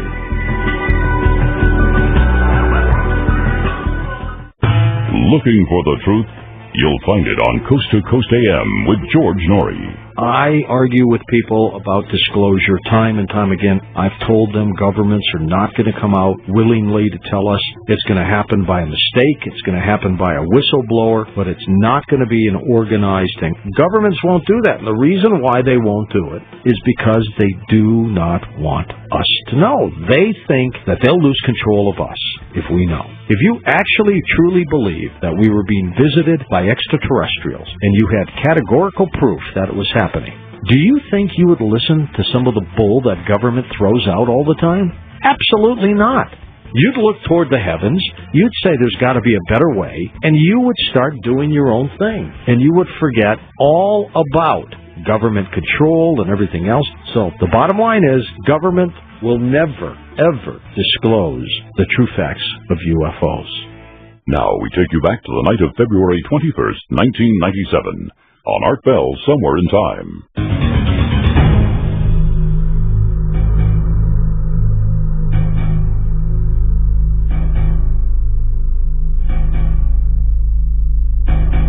Well, I believe as a talk show host, I now have probably had it all happen to me. This is perhaps one of the largest atrocities that I've ever committed upon myself yet. Hey, Art, if, like the man in eastern Washington, I had a deep hole in my backyard, I'm afraid curiosity would get the better of me, and here's what I'd do. After building a platform to work from, I'd mount a good telescope like the one you have. Thank you. Then with a good quality mirror, I would reflect sunlight down the hole to see exactly what was there using the telescope. Well, that's not a bad idea, but I mean, he's got 80,000 feet of monofilament down there so far. And I'm not sure reflected light would do the job. Maybe a laser. I don't know. Hey, Art, do you think JC was behind this lip job? No, it was me. It's my own stupidity. It wasn't JC. That's Nathan in Bristol, Tennessee. I'm sure he might have wished it on me. Picking this off for the rest of the weekend. East of the Rockies, you're on the air. Hello. Yeah, let me turn that off. Yep, turn that off. Art, Yes. Four things first. When you played that Yeti out, Yes. my 3 cats just went nuts. Oh, I know. They don't like it. Number 2, JC, keep up the good work. These guys, I think they're so comical. I receive so much entertainment from them. I grew up with Jim and Tammy Baker. Oh, you did? Oh, yeah, it's just hilarious. I used to watch Jim and Tammy. Makes 2 of us. Really? Well, for that matter, my family, too. It was just comical. Yeah, it was. But then again, I'm also a Calvinist. Tammy was a lot of fun, too. What's a Calvinist? John Calvin? Yeah. In the Great Reformation, back with Martin Luther. Oh, yes. I was reared in that type of church. Uh-huh. Number 3, with your guest. I, too, have seen things up in the sky that I have no knowledge of what they are, but, yeah, somewhat mysterious. What bothers me is he would not name those people that are willing to go public. Well, he is willing to do that at the appropriate time. But Now, yeah, but to do that ahead of time would put them in danger. And you think so? Why? Yeah, because he wants them all to come out at once. He's going to do that this spring. Weren't you listening? Oh, yeah, I was listening. And that's what bothers me. I mean, there's so many outlets. I guess it's the onslaught that I find troublesome. So many people at one time. Well, I think, though, he's right. Thank you for the call. Safety in numbers. I think Dr. Greer is exactly right. Safety in numbers. I would not expect him to name people willy-nilly tonight in the interview. I think that would be very irresponsible. If you listen carefully to what his objective was, it is to get a lot of people of great character who are vetted, who can go before congressional sources under sworn conditions and give testimony and break this whole thing open. No, I think he's on exactly the right track. Exactly the right track. Wildcard line, you're on the air. Hi. Good morning, Art. Good morning. Wait, let me turn my radio off. Yeah, oh yeah, turn it off and get good and close to the phone and yell at us because you're not too loud. Okay, sir. Yeah, I'm sorry about your lip. Yeah. Were you thinking about that Still with a Kiss record? Sealed with a kiss. Nobody would kiss me right now. Lips do grow back, right? Excuse me? I said lips grow back, right? Yes, hopefully. Yeah. Yes, sir. I really enjoy your program. I just got the Beijing radio. Oh, you got the Beijing? Yeah, it's fantastic. Tell everybody, is it or is it not absolutely amazing? It is great. I'll tell you. I've got a couple of other shortwave radios in that price range. Mm-hmm. But they can't hold a candle to this, Art. I know. It is the most amazing radio. And I also have, well, of course, the crank, it takes I get about 30 minutes. And also I have the solar power pack. They do sell it. You don't need it, but it's kind of neat. I mean, you can, have you tried it yet? You can put that solar pack under a light bulb. Yeah, right now I'm charging it up. About an hour from now, I'm still going to listen to your show, and I'll email you as to how it is. Yeah, but what I was telling everybody is you can actually run that radio directly off no more light than comes from like a 100-watt bulb. Mm-hmm. It's amazing. All right, sir, I appreciate the call. Thank you. If you want to get one of the Beijing radios before they're gone, it's 1-800-522-8863. West of the Rockies, you're on the air. Hi. Oh, Art? Yes. When you had Whitney Screever on, he said that the asteroid crossed the Earth's path about 270,000 miles. That's right. Well, in Strange Universe, they showed a guy in California took a picture of a asteroid going through the atmosphere, and it was only about 80 miles high. That's right. It's also on dark skies. Yeah. So yes, we've had, that's called a bullet graze. Yeah, that just glanced off the atmosphere. That's right. Yeah, in Isaiah 24:20, it talks about the earth wobbling when one of these things hit. That the earth will wobble like a drunkard. What would happen if the earth actually began to wobble? I don't know, but whatever, it wouldn't be good. That's right. I'm sure of that. I wonder if we'd all sort of start to jerk around. I don't know what's going to happen with that. Well, it wouldn't be good. All right, sir. Thank you very much for the call. Latest on the website. A link to Dr. Greer's SETI project up there right now. The second anonymous priest letter on the Hale-Bopp page. That's up on the front, too. I just received it. You read it, see what you think. Then I see Keith has put up there, rumors of Art's demise are greatly exaggerated. You know, I should read that to you. Some really mean-spirited person put up my death notice. I'll get that and read it to you. I don't know who the hell did that, but do any of you out there happen to have it? I've got a copy in the other room somewhere, and I'll find it and read it to you. But, you know, it was like a press release, and they put it up on the Internet. I bet one of you out there has it. If somebody has it, call me, and I'll let you read it. Otherwise, I'll try and find my copy. And so everybody's been calling me and saying, are you dead? And sending me email. That's another one. They've been sending me email. Are you dead? You know how I've been responding? Yes. I died on the 20th. It was very sad. West of the Rockies, you're on the air. Hi. Hi. How are you? Fine. Turn off thy radio. Okay. Okay. Click. There you go. Where are you? Los Angeles? That's a good place to be.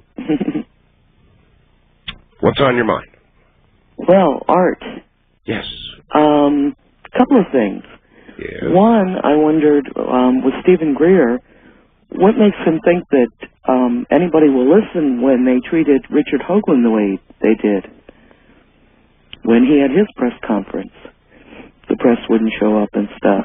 Yeah, it's not a reason not to try, though, and he's going to gather together some very heavy-duty people, government and private sector, and they're going to tell what they know. Yeah, okay. I mean, it's worth a try. Yeah, it is. The other thing is I faxed you about Ed Dames. Yes. Appearing the other day at MUFON. Mm-hmm. And I went to that. And he was very evasive in answering questions about ETs and stuff, which I thought was interesting. And he said there was no such branch as MJ-12.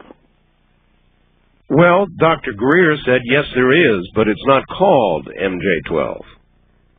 And as he points out, what's in a name? MJ-12, magic, whatever it is. It is the idea of what it is, not what it's called. Who cares what it's called? If there is a group that possesses this information, in effect, a government within a government, I'm not saying there is, as is what Dr. Greer said, then its name is not particularly important. Its existence certainly is. Speaking of Ed Dames, you should see what I've got here from the Electronic Telegraph. Headline, Japan milk fears as Australian anthrax spreads. Australia's worst anthrax outbreak for a century spread to sheep yesterday as authorities tried to reassure milk and beef customers in Asia that they were not in the middle of a, in quotes, mad cow type of crisis. The Deputy Prime Minister told Asian trading partners there was no threat to human health as a large vaccination program was stepped up to cover 32,000 cattle and sheep in Victoria. So far, more than 130 cattle and at least one sheep have died since the outbreak was reported January 26th. Wow. Milk. Remember what Ed Dames had to say about milk? West of the Rockies, you're on the air. Hi. Good morning, Art. This is Ed in San Diego. Hello, Ed. Your infamous board op at KFMB. Yes, sir. You know, they nicknamed me Bellboy now. Really? Yes. So my boss calls me. Calls you Bellboy? Uh-huh. Because I'm like your biggest fan down here as far as like station personnel. Well, that's an honor. Yeah, I thought so too. That's all right. Anything? I was just hoping that I'm glad you're feeling better. Oh my God! You know what I just noticed? What? I've got glue all over my nose too. Oh, Art, quick! I was talking to your board op at CBC. Acetone, stuff like nail polish remover, is really good for debasing that stuff. Oh man, it's all over my nose. I didn't even notice that before I was so worried about my lip. Oh, I really wiped myself out. I'm sorry. Anyway, go ahead. Well, I hope you can. That's what I was calling to let you know about some acetone-based stuff like nail polish remover. Yeah, right. That stuff is good for getting off that kind of glue base. Well, if there's any glue left on my lip, I'm sure as hell not going to splash acetone on it. So I was more concerned. You said it was. I didn't know if it was still on your hand or not. It is. Yeah, it is. It's all over. Yeah. What a mess. Oh. Well, I hope your cats were keeping you company when you were sick. I know they're good. You know what? They know when you're sick. They certainly do. And they come to you and they try and comfort you in their own little cat way. They certainly do. Yep. They can be wonderful companions when you're ill. Cats are very sensitive that way. And I hope you'll get your cat page coming up soon on the web, because I'd love to send you some of our family, of our 14. We'll probably do that. We'll probably put up a cat page. I think we will. That's a great idea. Thanks for reminding me. That's to you, sir. Take care. Bellboy, huh? Man, I've got this all up and down one side of my nose. My nose is already sore, you know, because I've been blowing it so often.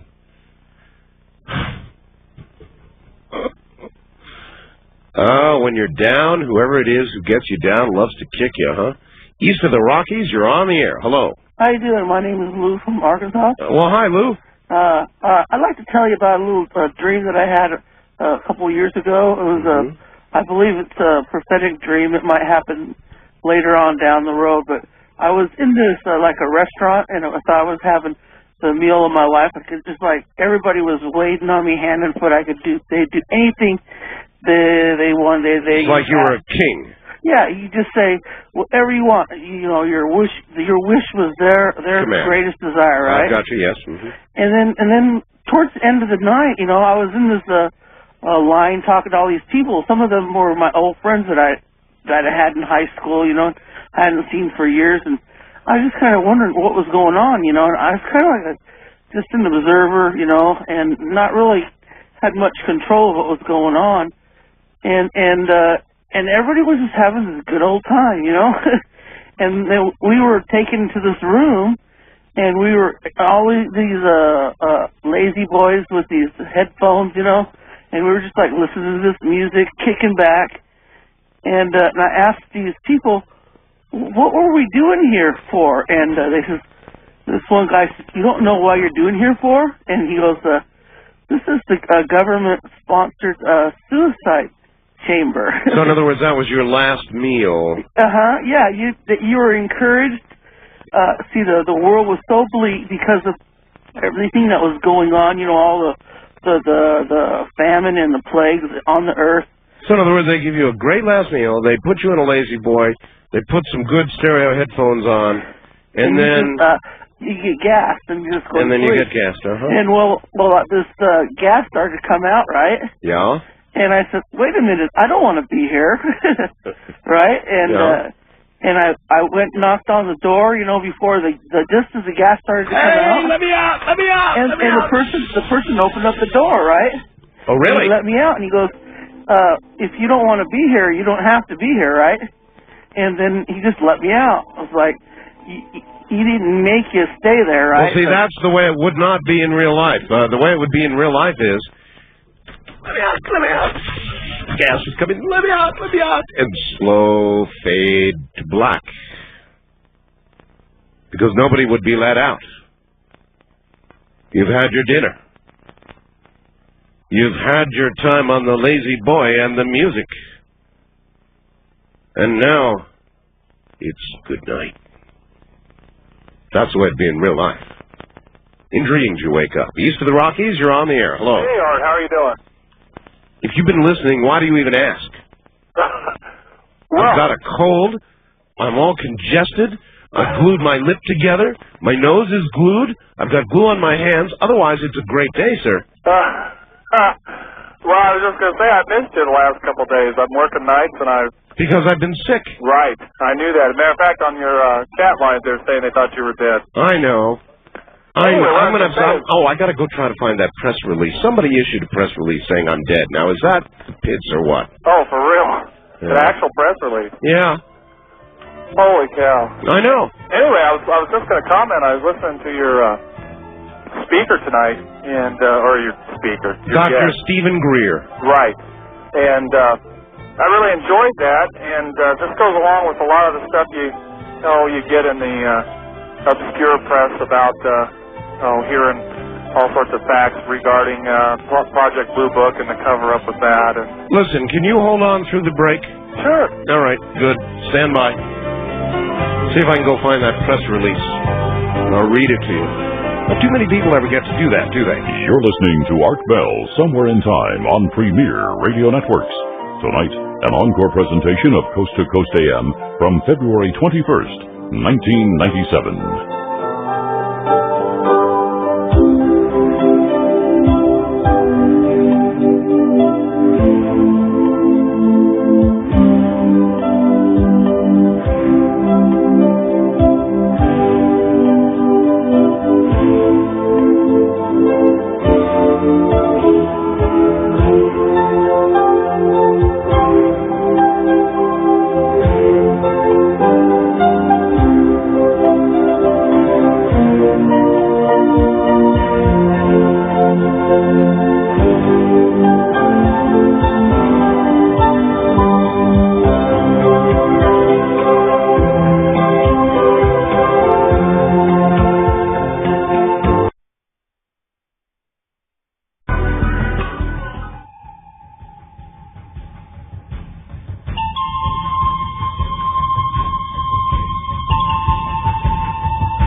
Premier Radio Networks presents Art Bell, Somewhere in Time. Tonight's program originally aired February 21st, 1997. Good morning, everybody. It is good to be with you. In more ways than one. I'm going to read you my death notice here in a moment. I went and found it. The entire side of my nose is glued. Fortunately not shut, but, it's just glued.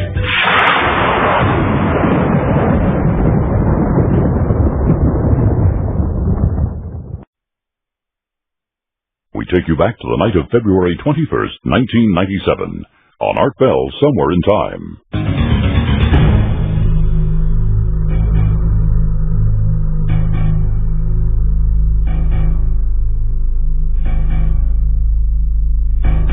Here, let me read this to you, all right? Subject, Art Bell has passed away for immediate release. Pahrump, Nevada. Radio talk show host Arthur Bell, known to his fans as Art Bell, was pronounced dead at 5:30 a.m. Pacific Time on Thursday, February 20th, 1997. He was 51 years of age. At approximately 4:24 a.m. Pacific Time, Thursday, February 20th, 1997, Art Bell suffered massive chest pain shortly after going off the air and was immediately taken to the Pahrump Medical Center at 1330 Highway 160, only 10 minutes from his home. The cause of death has tentatively been determined to be cardiac arrest, pending further investigation. Attending doctors worked on him for almost an hour before he was pronounced dead. He is survived by his widow, Ramona, and his teenage son, Arthur Bell, Jr. Art Bell began his career in radio at age 11 using a ham radio setup and continued his interest in ham radio up until the end of his life. His interest in ham radio was spurred by his father, a World War II veteran. Art Bell's autobiography, The Art of Talk, gives a full detailing of his life in radio as well as his interest in the paranormal and the NASA space program. Art Bell hosted 2 shows, Coast to Coast broadcast live, weeknights, at 11 p.m. Pacific and 2 a.m. Eastern for 5 hours, and Dreamland broadcast live Sunday nights at 7 p.m. Pacific or 10 Eastern for 3 hours. Coast to Coast and Dreamland programs were also available on C-band satellite, Satcom 1, Old F1, Transponder 5, 5.8 wideband audio. Both Dreamland and Coast to Coast were carried by stations all over the world. And that's it. Now, it's no wonder people thought I was dead. Doesn't that sound realistic to you, caller? You're back on the air. Hi there. Hi. Boy, I never talked to a dead guy before. Well, I'm a paramedic by trade. This is a big opportunity for you then. Do you have any questions?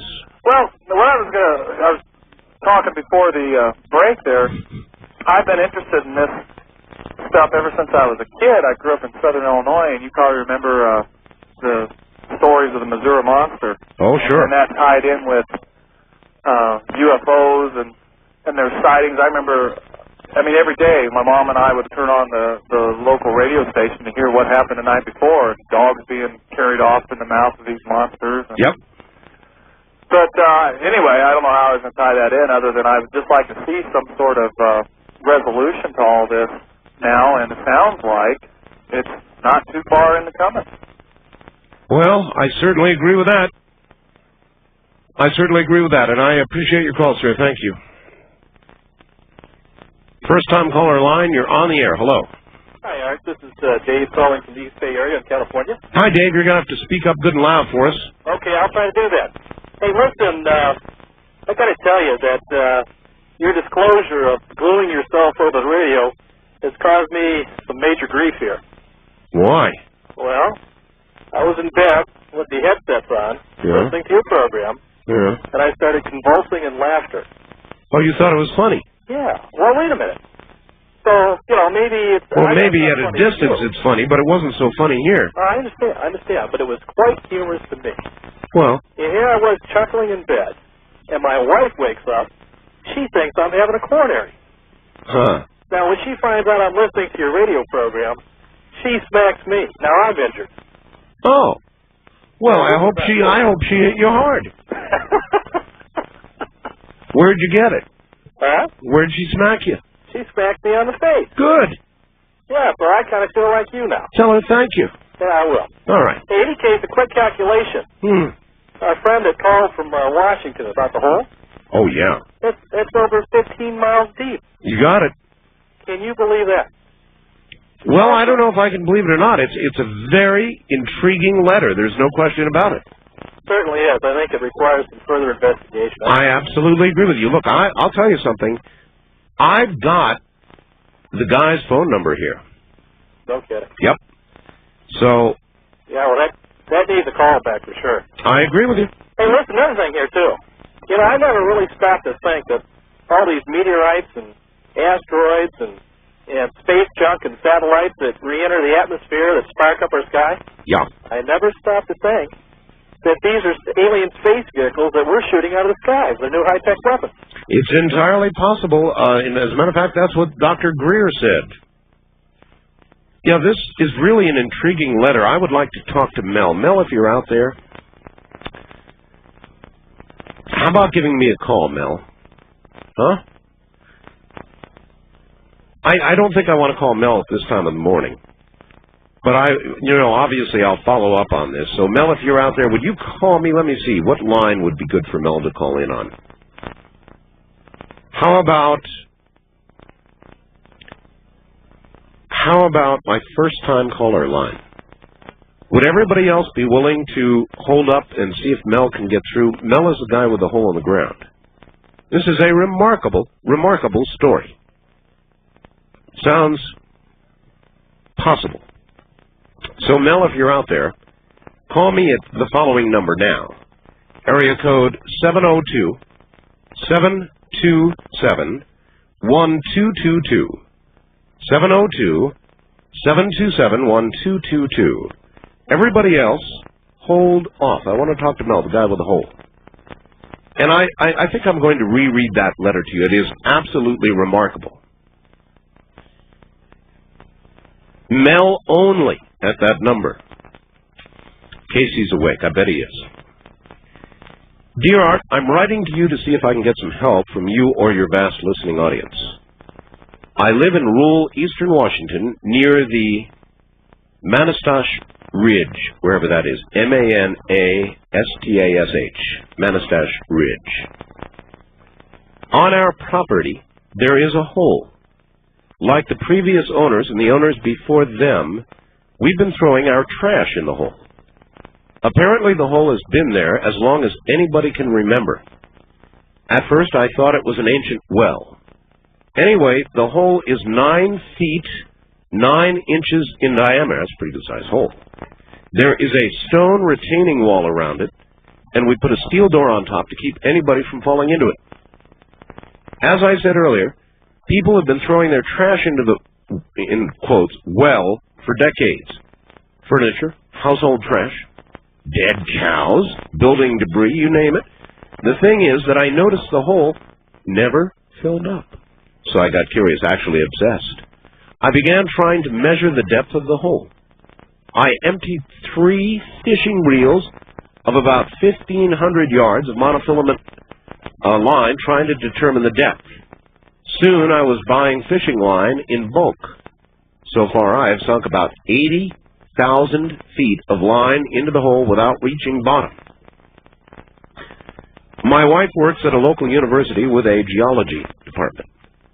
We hope to get some professional scholarly help in determining the depth of the hole. As far as I can tell, there is nothing else particularly strange about the hole except for 2 other things. 1, dogs refuse to get within 100 feet of the hole. Birds will not sit on the retaining wall or metal door. Another very strange thing is there is no echo when you yell into the hole. Indeed, I've never heard anything hit bottom when tossed in.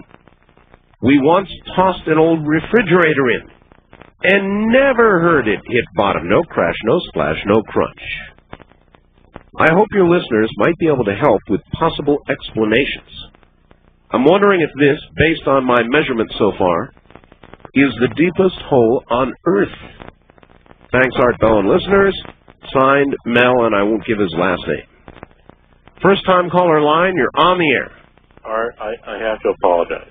All right, you're not Mel? I am Mel. You are Mel. I put that thing on the news group Fan Art Bell. You did? I All right, if you're really Mel, there's a way you can prove it. How's that? What are the last two numbers of the number you sent me? I don't know. Then you're lying. I'm not Mel. You're lying. Your pants are on fire. I am. Goodbye. See? You're not Mel. Didn't think I had a way to test you, did I? Twit, you're probably the kind of guy who wrote my death notice. Idiot. Wildcard line, you're on the air. Hello. Hi, Art. Hello. I can't believe I'm the first caller that talked about Dr. Greer. You're not. Well, that's true. But the thing that I can't understand is, according to his protocol, if two ambulances pulled up at his emergency room bay at the same time, and in one was Mother Teresa, and she was in the advanced stages of pneumonia, and the other one was a child molester who had confessed his sins to a fellow inmate. And a crack addict. Right? Let's add that. And a crack addict. Make it as bad as you want, but he was stabbed. Yeah. They would treat him first. So, with all the stuff that he presented tonight, and he... He laid out some pretty heavy stuff. Well, yes, he did. And he's going after the heart of the beast. Yep. Then, what is their protocol? Why are they interested in us? Is it about the quickening? Is it about they want to save us? Is it about... My guess is, yes, that it is related to what we're headed for if nothing changes. That's just my guess. I mean, this quickening business is real. It is, and finally, I have laid it down. Now, I'm going to say this again. I've written a book called The Quickening. Please do not call my publisher. You can't get it yet. So please don't call my publisher. They're being besieged up there right now. Just wait. I'll let you know when it's out. But I feel so strongly about this that this book just tore out of me. And it's going to be available soon. I will let you know. All right? I'll let you know. And it documents carefully what the quickening is. And so is it related to what's coming as a result of that? Yes, I believe probably so. I do believe that. First time caller line, you're on the air. Hello? Hello? Yes, you're obviously not Mel, are you? No, I am not. I am Marilyn, and good evening, Art. I'm calling you to let you know about Egyptian magic with it. Well, listen, I appreciate the call, but you're going to have to call on another line. This is the Mel line. I want to talk to Mel, the guy with the hole in the ground. So call me on another line. This is the Mel line. The only Mel call, area code 702-727-1222. Until I say otherwise, it's the Mel line. It's the guy with the hole in the ground. That wasn't Mel either. West of the Rockies, you're on the air. Hi. Art? Hello. Hey. Sorry about your glue incident. Yeah, well. Hey, this is Joe from Cle Elum. Where? Washington. Cle Elum. Do you know where Manastash? Yeah, it's pronounced Manastash. Figures. Manastash, it's about, all right. it's not too far, about 5 miles. About 5 miles? Yeah. Oh, you're close to it then. Yeah, well, I got a kind of a solution for this guy. Have you ever heard rumors about this? No, never. All right.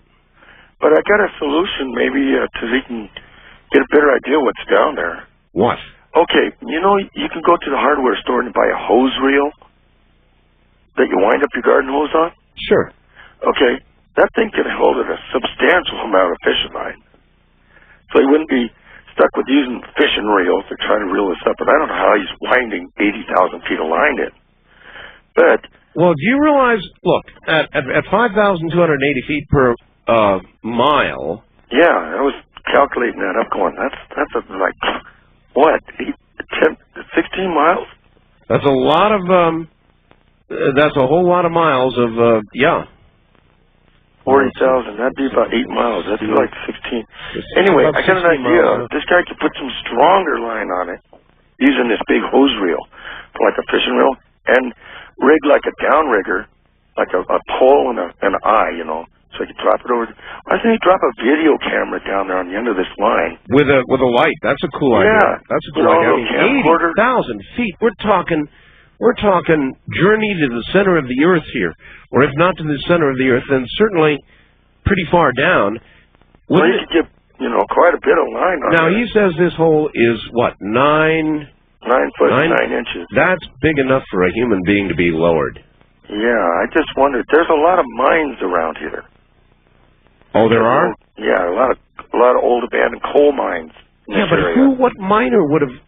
No miner would go that deep. No, but it might have been connected to an air shaft or ventilation shaft. Huh.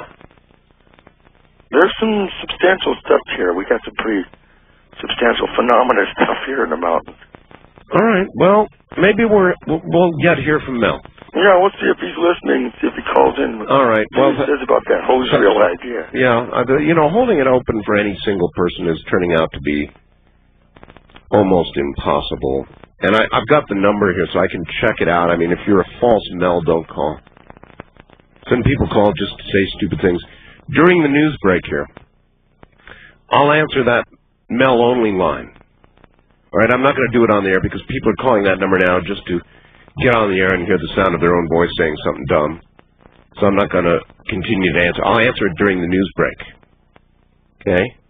That's going to be a Mel-only line during the news break. East of the Rockies, you're on the air. Hi. Good morning, Art. Hello. I guess you never do this, and you can't this morning give anybody any lip. This is Will, WTGY, Madison, Wisconsin. I could mail you some lip. I have a question recommendation for Dr. Greer. What's but that? First, please have a show on dirty, filthy airline filters. I'm going to do it. I've gotten sick a couple times. I don't know about it. In the head, I'll tell you it's bad. It's not their filters, Will. It's their recirculating air. Now you're talking. All right. Anyway, what is the question? Yep. My question to the good doctor is, should he not do what we in Save the Baltic and Minority Tribes movement did? Namely, should his people one day show up at a UNESCO, United Nations Education Science Committee meeting hearing in some country held on a related subject, and all of them just begin testifying, keeping statements short to the point. No, what happens to people who do that, Mel, is they get booted out of hearing rooms. No. That isn't the way to do it, Mel. The way to do it is to get the people lined up who are going to testify, approach, and get hearings on the subject. Not in effect crashing somebody else's hearing. That'll get you thrown out on your ear, and then you'll complain that you're being silenced, then you're not. You shouldn't have been crashing the other hearing in the first place. West of the Rockies, you're on the air. Hello. Yeah, how you doing? Are you familiar with the overturning of Pyramid Lake, the annual turning of Pyramid Lake? No. Well, once a year the lake turns over, and the bottom comes to the top. And how does that happen? I'm not sure. Well, bottom comes to the top. You can see it like annually, a couple weeks out of the year you can see this. And I'm from Reno myself, and I heard a story that someone drowned in Pyramid Lake, and they found their body in a sea in the Far East.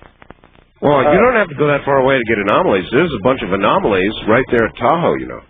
Yeah, and I was wondering, there's a real distinct fish in pyramids called the kiwi fish. Yeah. And it's found in Pyramid Lake, and it's found in a couple lakes. I think one in Africa and one in the Far East. And I was wondering if it's related. They found a body that I guess he drowned in Pyramid Lake, and they found the subject in a lake on the other side of the world. Well, again, you don't have to go very far to talk about anomalies. Do you know that there is a creature in Tahoe? Yes, my uncle lives in Tahoe? I mean, do you know about that? I've heard about that. My uncle has a little Cessna, and he flew over Tahoe one night, him and my cousin. Yeah. And they saw something swimming in the water. something big. Well, there have been a lot of disappearances up in the Reno area, and I'll tell you where those people are. They're at the bottom of Tahoe, in the muck, where they're stored, until it decides that it wants a snack. That's right. So, next time you go wading out into Tahoe, you think about that a little bit. I've known about the Tahoe creature for a long time.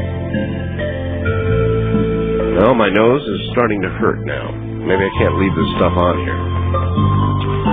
This is, by any measure, the single worst super glue incident to ever occur. To me, certainly. I've had minor brushes with it before, but this is the worst. All right, we're going to pause here, and I'm going to go look for some acetone or something. You're listening to Art Bell, Somewhere in Time. Tonight featuring a replay of Coast to Coast AM from February 21st, 1997.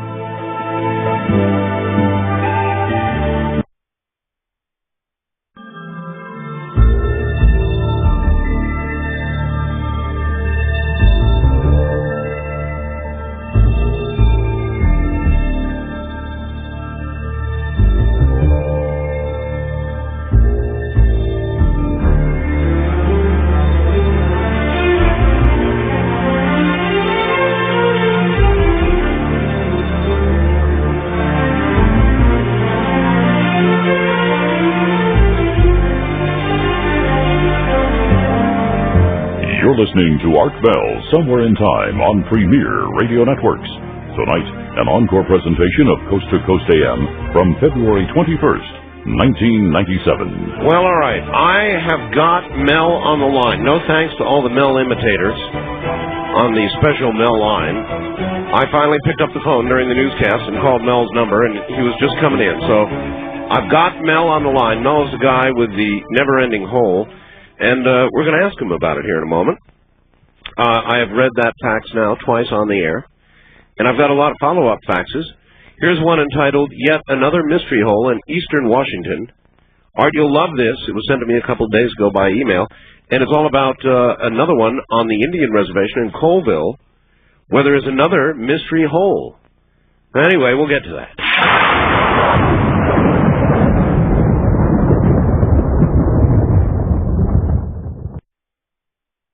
Coast AM is happy to announce that our website is now optimized for mobile device users, specifically for the iPhone and Android platforms. Now you'll be able to connect to most of the offerings of the Coast website on your phone in a quick and streamlined fashion.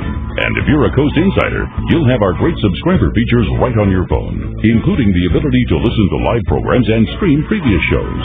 No special app is necessary to enjoy our new mobile site. Simply visit coasttocoastam.com on your iPhone or Android browser. Looking for the truth? You'll find it on Coast to Coast AM with George Norrie. When you look at what's going on around this planet, it's almost as if someone has got a playbook to try to control all these countries all of a sudden. I've always said that not everything is a conspiracy, but a lot of it is. You know, when you start looking into things, there's only a certain set of conclusions you can reach, and unfortunately, this is one of them. You know, it's very, very hard not to see things like that when you start looking at things in a larger picture. You're listening to Art Bell, Somewhere in Time on Premier Radio Networks. Tonight, an encore presentation of Coast to Coast AM from February 21st, 1997.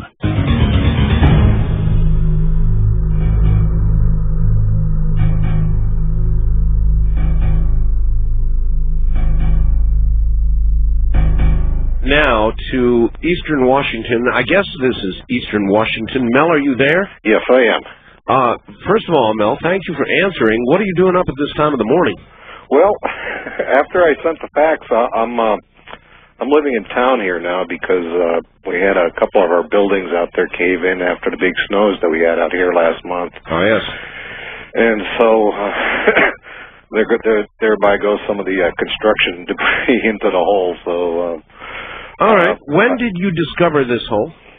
Well, the hole has always been there. We've been out there for a couple of years now, and you know, the hole has been there since we've been there. It's been there since the previous owner was there, and the previous owner there was quite elderly, and I'd say he was there for a good 30, 40 years before we moved in. Wow. And then and so there's been a thing of throwing stuff down this hole for a long time. It's been going on, you know, for as long as the hole has been there, I assume. When nobody knows that, I guess. All right, how do you pronounce the name of your town, Manastash? Manastash. Manastash, right. That's right. Thank you. Actually, I'm in, right now I'm in a little town called Ellensburg. Oh, I know Ellensburg. All right. You must know about a rodeo here then. Oh, sure. Okay. Well, so, we've been there for several years, and, we just take all, we take all of our, trash, rubbish, anything we have that we have to get rid of, we take it, throw it in the hole. Everyone's throwing their stuff in the hole.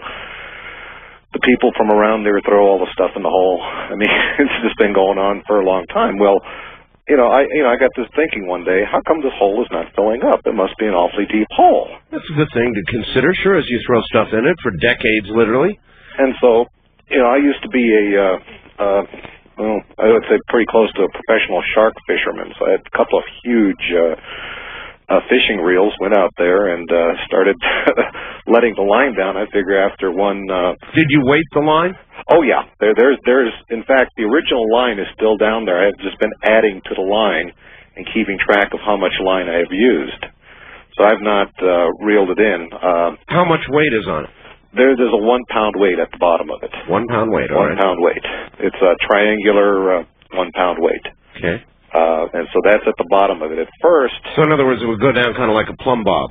Exactly. In fact, I have it rigged across the center of it there, and it goes straight down from the center there.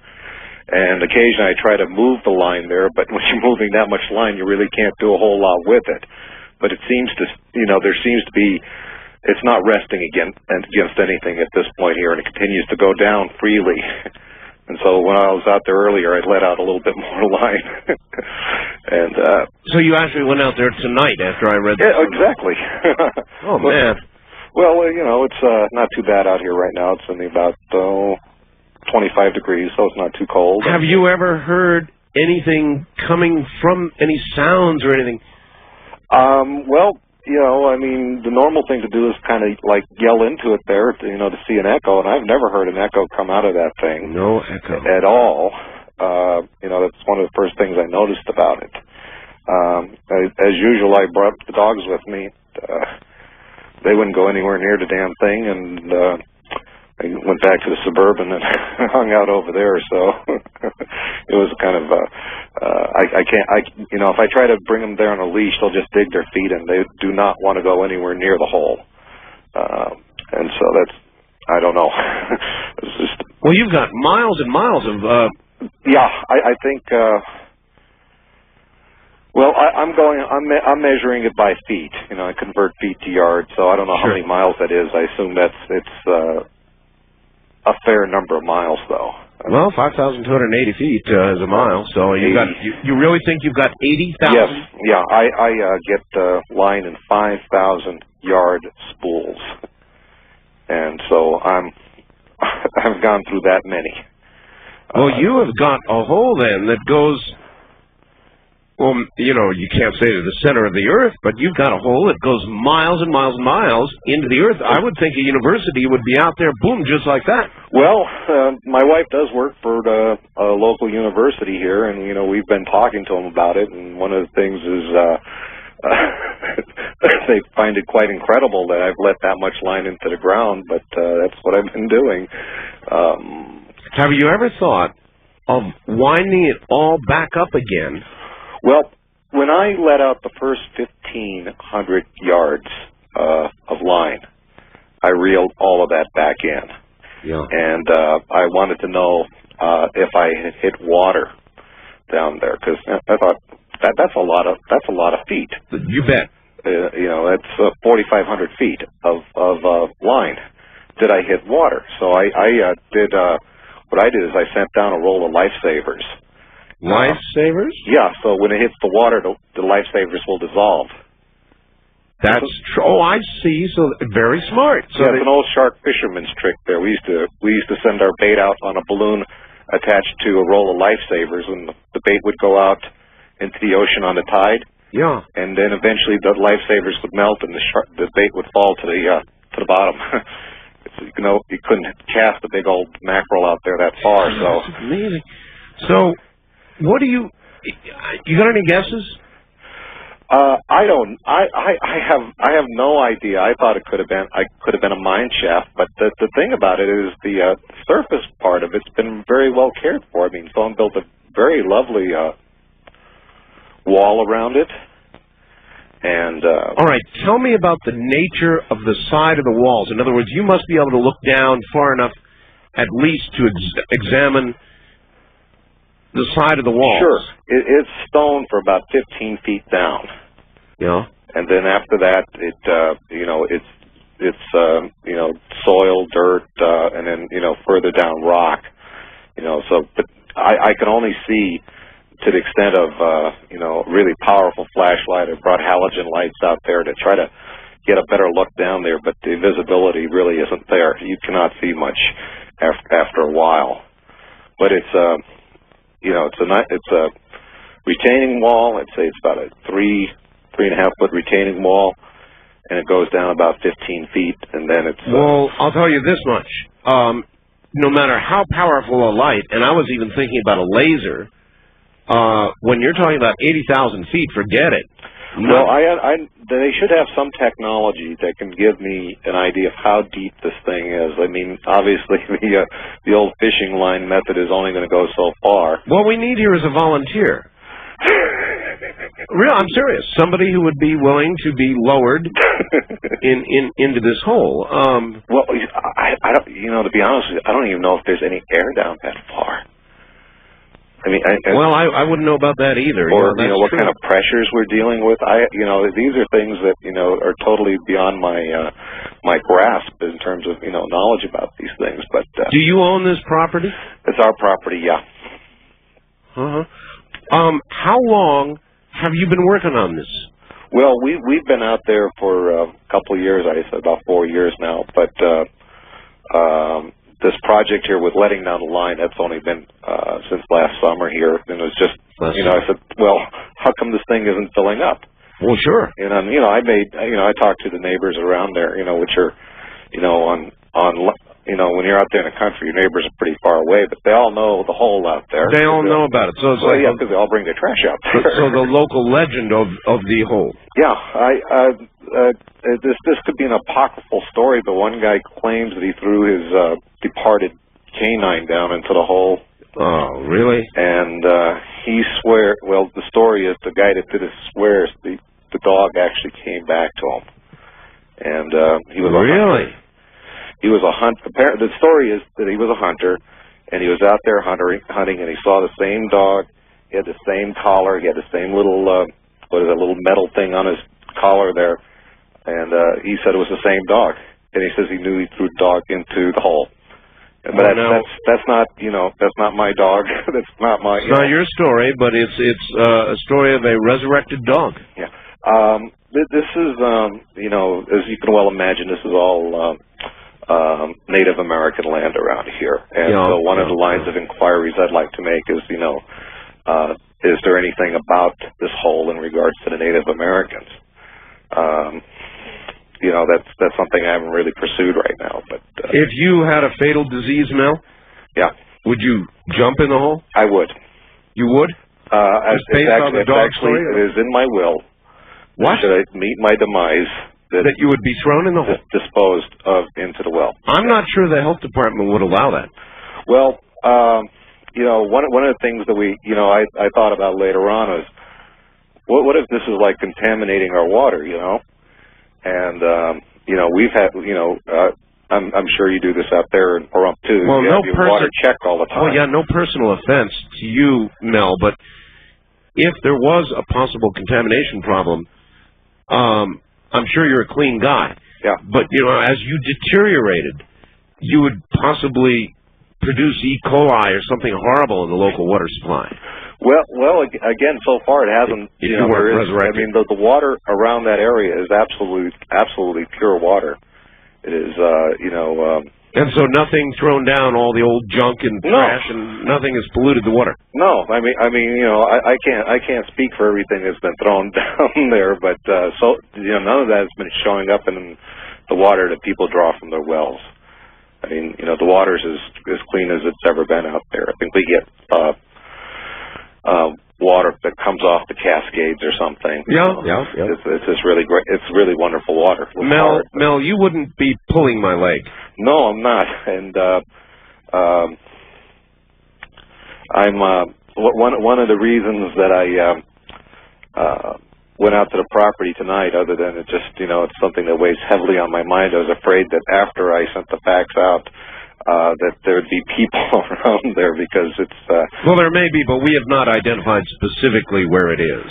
Well, there aren't, as far as I could tell, too many big holes like that around, and so at least the people in my neck of the woods are familiar with it, and I kind of almost expected to see a small party of people. Well, there may be. Now, I mean, come daylight, there may be. But remember, folks, this is private property. This is Mel's home. It is posted, too. Oh, it is. All right. Well, there you are. So without knowing exactly where it is, I wouldn't look for that to occur, but there is going to be substantial curiosity about it now, Mel. Well, I think I've, let you know as much as I know about it. I certainly want to find out more. I'm mostly curious. I was mostly curious about the depth of it. I mean, how deep is the deepest hole anyone has ever found? Well, I've never heard of anything deeper than this. I thought maybe this would be like Guinness World Book of Records type hole here.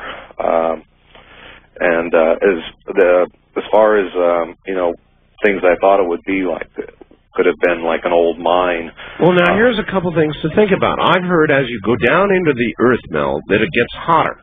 Ooh. Right? So you would think that your fishing line with a weight on it at some point would melt or something, but there's still weight on it, huh? Yeah. The line is not moving freely. I mean, it still falls under its own weight. Oh, that's amazing. Let's let some of the audience ask you questions. Okay, I think I can do that. All right, because I just might be missing something. Now, west of the Rockies, you're on the air with Mel, who's got the hole in Washington. Hello. Hello. Do you have any questions for Mel? Hello? Okay, well, I guess that guy gave up. East of the Rockies, you're on the air with Mel. Hello. Hello. Oh, you got a guess now? I did. Well, I mean, sort of. Oh, well, I was calling about something else. All right. Well, thank you. First time caller line. You're on the air with Mel. Hello. Mel. Yes, Mel. Oh, Mel. I wanted to talk to Art. I'm on the wrong line. Yeah, you are. I'm sorry. That's the 222 line. 1222 is first time caller line. That's what I thought I was calling. Well, that's what you got. But we're talking with Mel right now. He's the guy with the hole in Eastern Washington. Okay. I just have something for Art. All right. Well, call me back when we're into open lines. Wildcard line, you're on the air with Mel. Hello. Hi, Art. This is Dave in Milwaukee. Hi, Dave. Yeah, I was listening to this. Very interesting. Yeah, it is. I just wanted to let you know, I looked up in the encyclopedia, and the Marianas Trench, which is the deepest hole we know about. That's in the ocean, right? Right. Is 36,000 feet deep. So this is, certainly over double that already. Right. And it also says, under mining, that with current technology, we can only go down about 1,600 feet. Wow. That's great. That is great. So you got something here that already qualifies for Guinness. That is wonderful. Oh, gosh, I like that. That's great. You said 1,600 feet? That's what they said, yeah. 1,640 feet, it says, with current technology is about as deep as. All right. Thank you very much for that information. So already we now learn that you may have a Guinness qualifying hole there, no question about it. Jeez. But I want to know, inquiring minds want to know, I would think even if we just had somebody lowered past the 1,600-foot mark to see what's down there. That would be cool, but it wouldn't be me.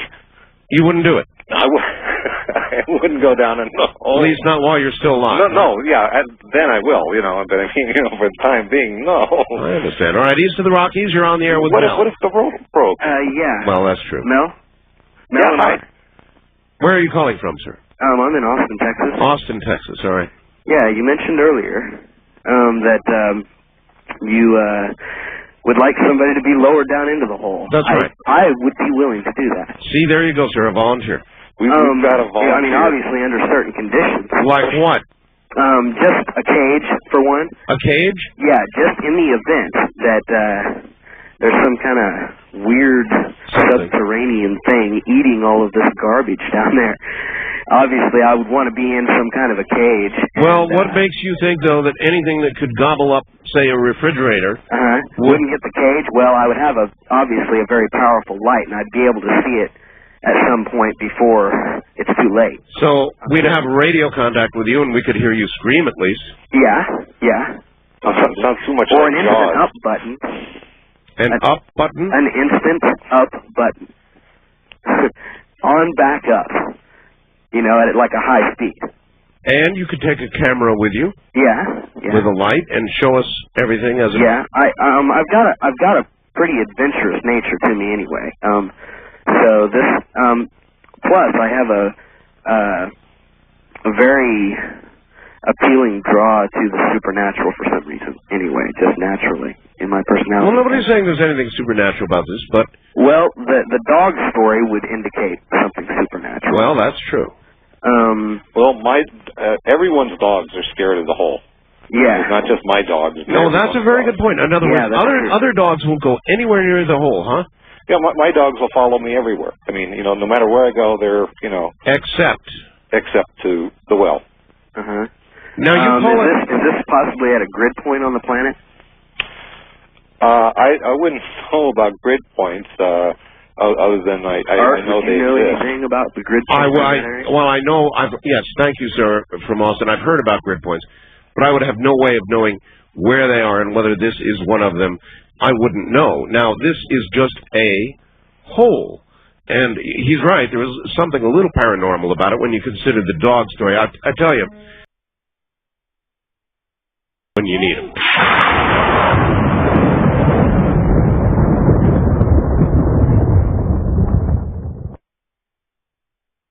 Now we take you back to the night of February 21st, 1997, on Art Bell, Somewhere in Time.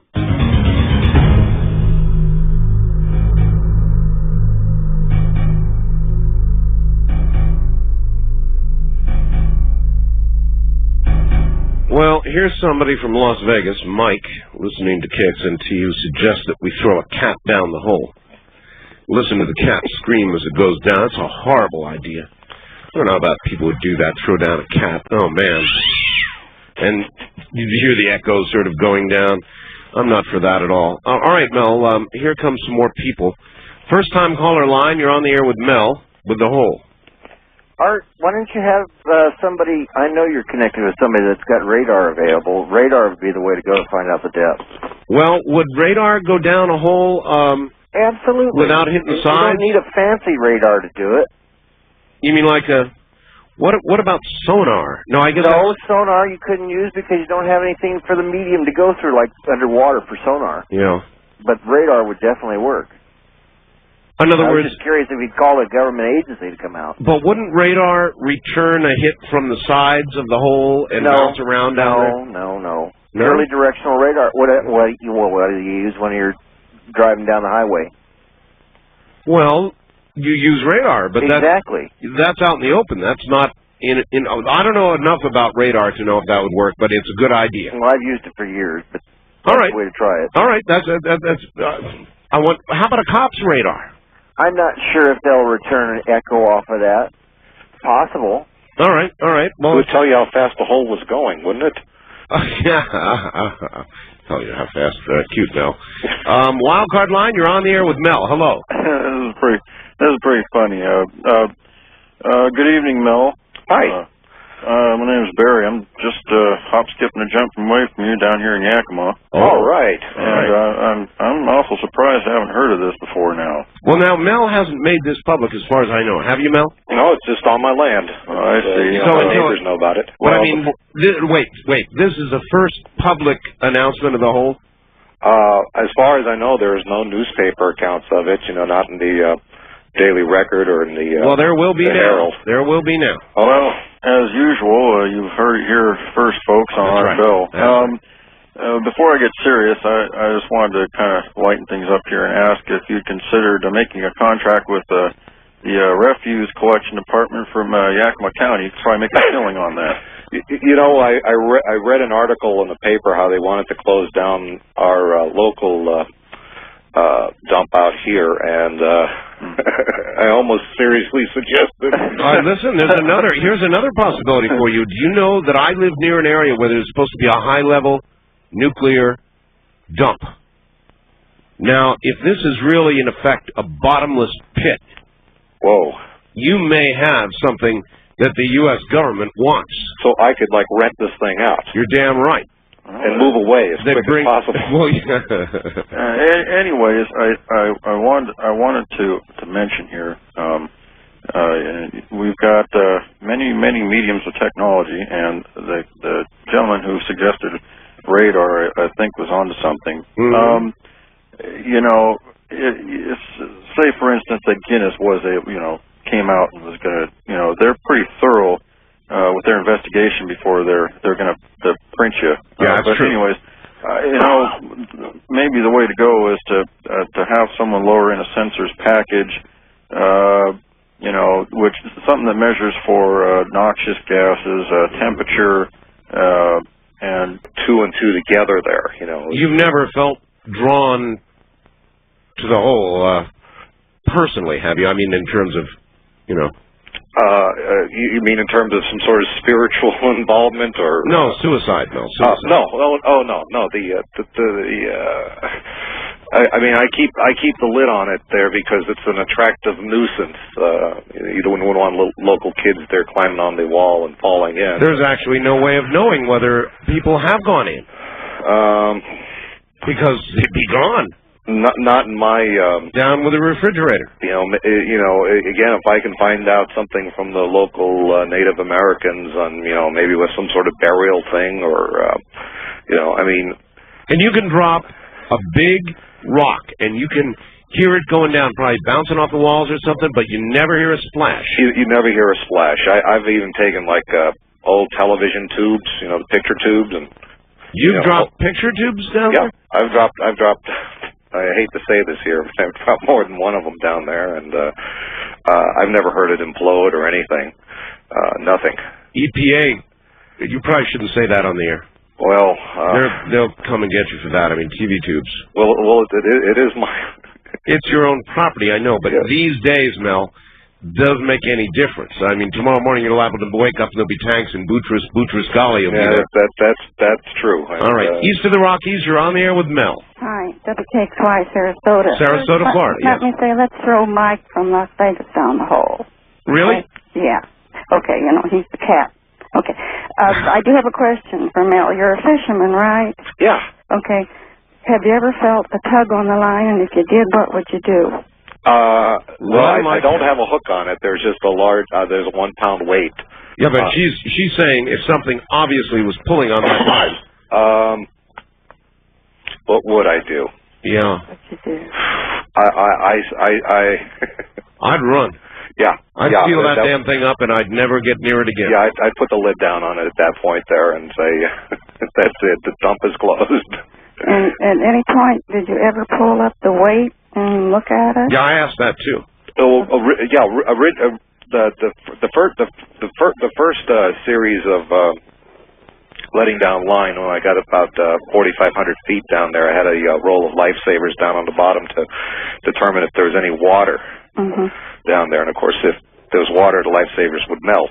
I didn't do that. But since that time, I've let the line continuously go down. I've just spliced on to the end of the line and just trying to find out where the bottom is. Yeah, that was my main question. It's like, how deep is this thing? Where does it go? Well, it goes into the earth, but how far does it go before it'll stop? All right, thank you, ma'am.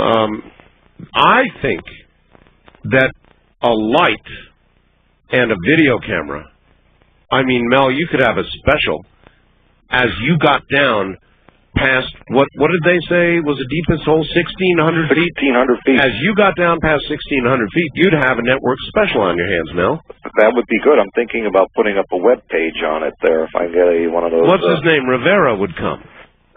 and they'd lower him into the hole. Only if we were all lucky. West of the Rockies, you're on the air with Mel. Hello. Yeah, this is Terry from Bremerton. Hello, Terry. Oh, you're up in Washington again, yeah. You're right. Well, I was wondering about how much does 15 miles of fishing line weigh? I have no idea. I'm just letting that sucker go down. I have not. Well, what if you've already hit the bottom and you got a pound of fishing line on it? That's right. Letting it down. Yeah, I should hit the bottom. I should weigh one of those spools because I'm getting them in 5,000-yard spools. Yeah. And so I should weigh a spool and sort of deduct the cost of the spool itself and see what that would add up to in terms of how much that weighs. Miles.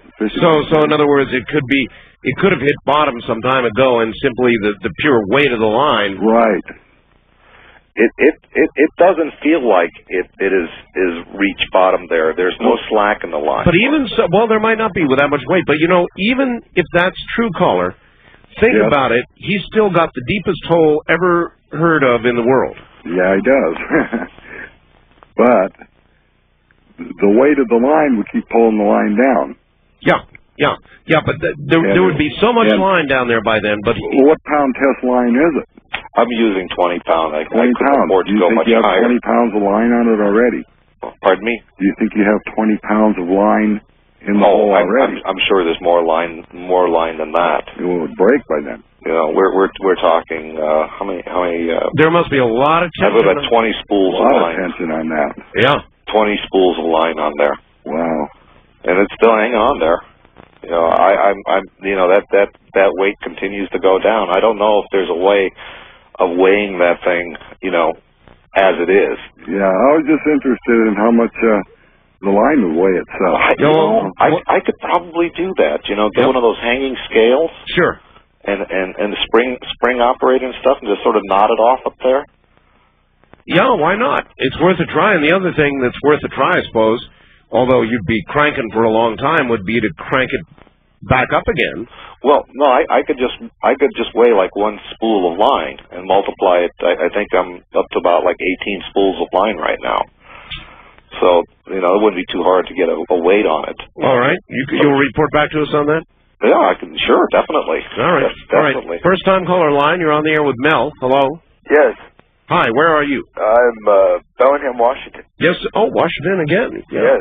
Yes. I was wondering what was the Mel said that he had a triangular 1 pound weight on the end of the line. You're right. Yeah, I was wondering what elements was that weight, or is that weight composed of? It's a standard lead fishing weight. Mm-hmm. You were talking earlier. Al was talking earlier about the heat when you get deep into. Well, I was speculating. I saw the movie with Pat Boone about the journey to the center of the earth. It was supposed to get hot when you go down, right? Mm-hmm. Yeah, and also, what about the magnetism? That's a factor you consider also. The magnetism? Yes. You're off into a territory that I can't answer. Mel, are you you're gonna contact your wife works for a university? Yeah, a local university. Have they? I mean, did she tell them about this? And if so, what did they say? Well, the people she talked to, because I nag her about it occasionally, say they're telling her you don't have a whole day that deep, So in other words, they don't believe her. No. What I'm trying to do is, kind of entice them out there and just bring something out there to measure how deep it is. Well, Mel, would you be willing to talk to, like, newspaper people or television people? They're crazy. They'd send someone down there. Well, I know I'm talking to a lot of people on the phone right now and on the radio, but I am not sure if I'd want to have a TV crew and So you're not sure you want that kind of publicity? No, I'd be happy to, like I say, I could put together a website on it and keep people informed about what's going on, because I'm sort of making this my. People would accuse you of going to the well one time too many. That's probably true. West of the Rockies, you're on the air with Mel. Hello. Hello there. That is absolutely amazing. All right, this is Ken from Scottsdale. Yes, sir.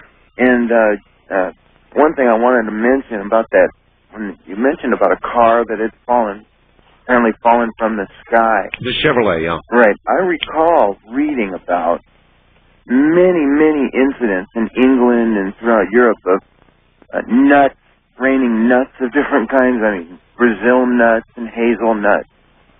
Sometimes it rains nuts on my program. Listen, we're not talking about things falling from the sky right now. We're talking about a hole. Right, I know. Well, it was open lines a minute ago. Now you switched it. Well, I've switched it because I have Mel. Oh, well, anyway, as far as the hole goes, isn't it possible there could be like an aquifer or something and there's water or something? Mel has not found any water. Any water at all. He lowered lifesavers in, and the lifesavers came back, and that was how far, Mel? 4,500 feet. 4,500 feet, and the lifesavers came back intact, right? Oh, yeah. They were absolutely dry. They weren't dissolved. They were just perfect. That's pretty definitive. First-time caller line, you're on the air with Mel. Hi. Mel? Hi. Hi, this is Conrad in Grass Valley, and I've got some thoughts about this whole well problem. Sure.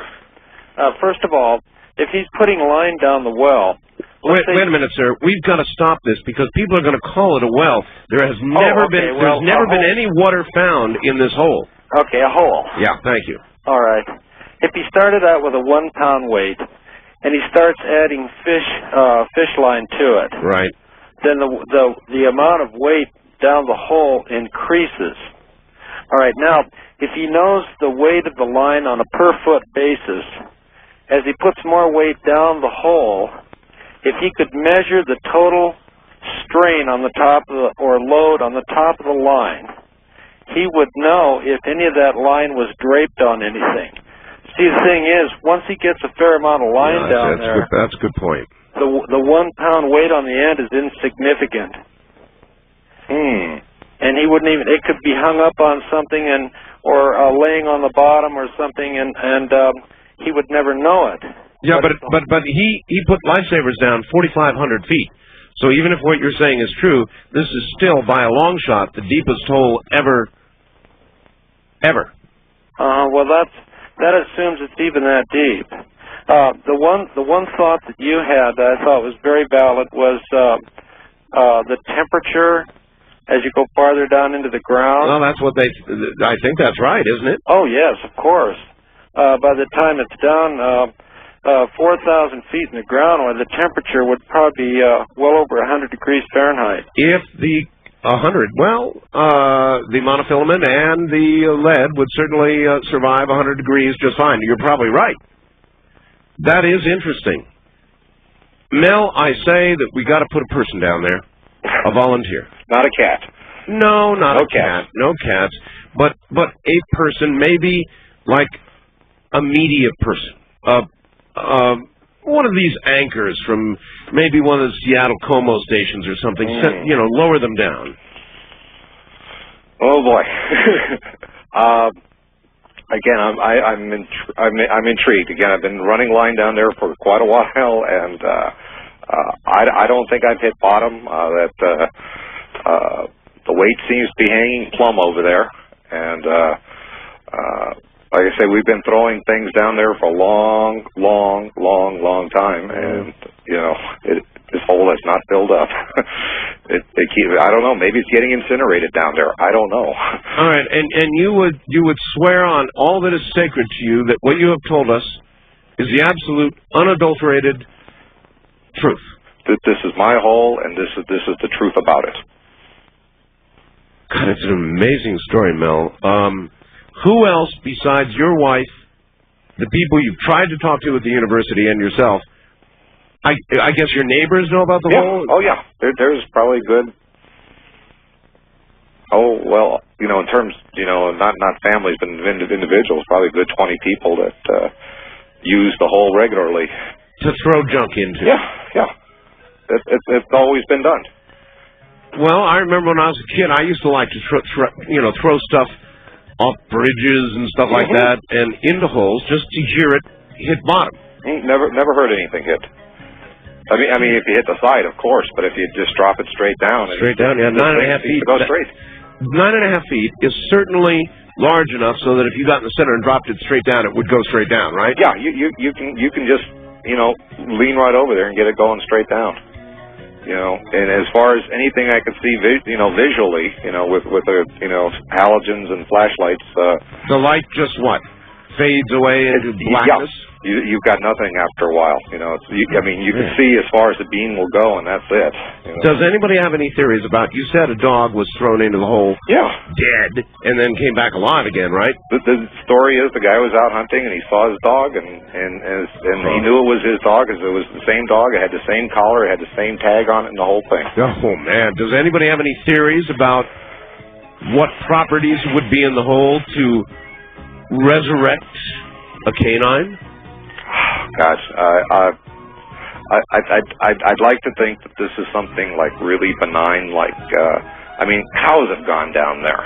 I haven't heard any cows coming back, or at least that you would know.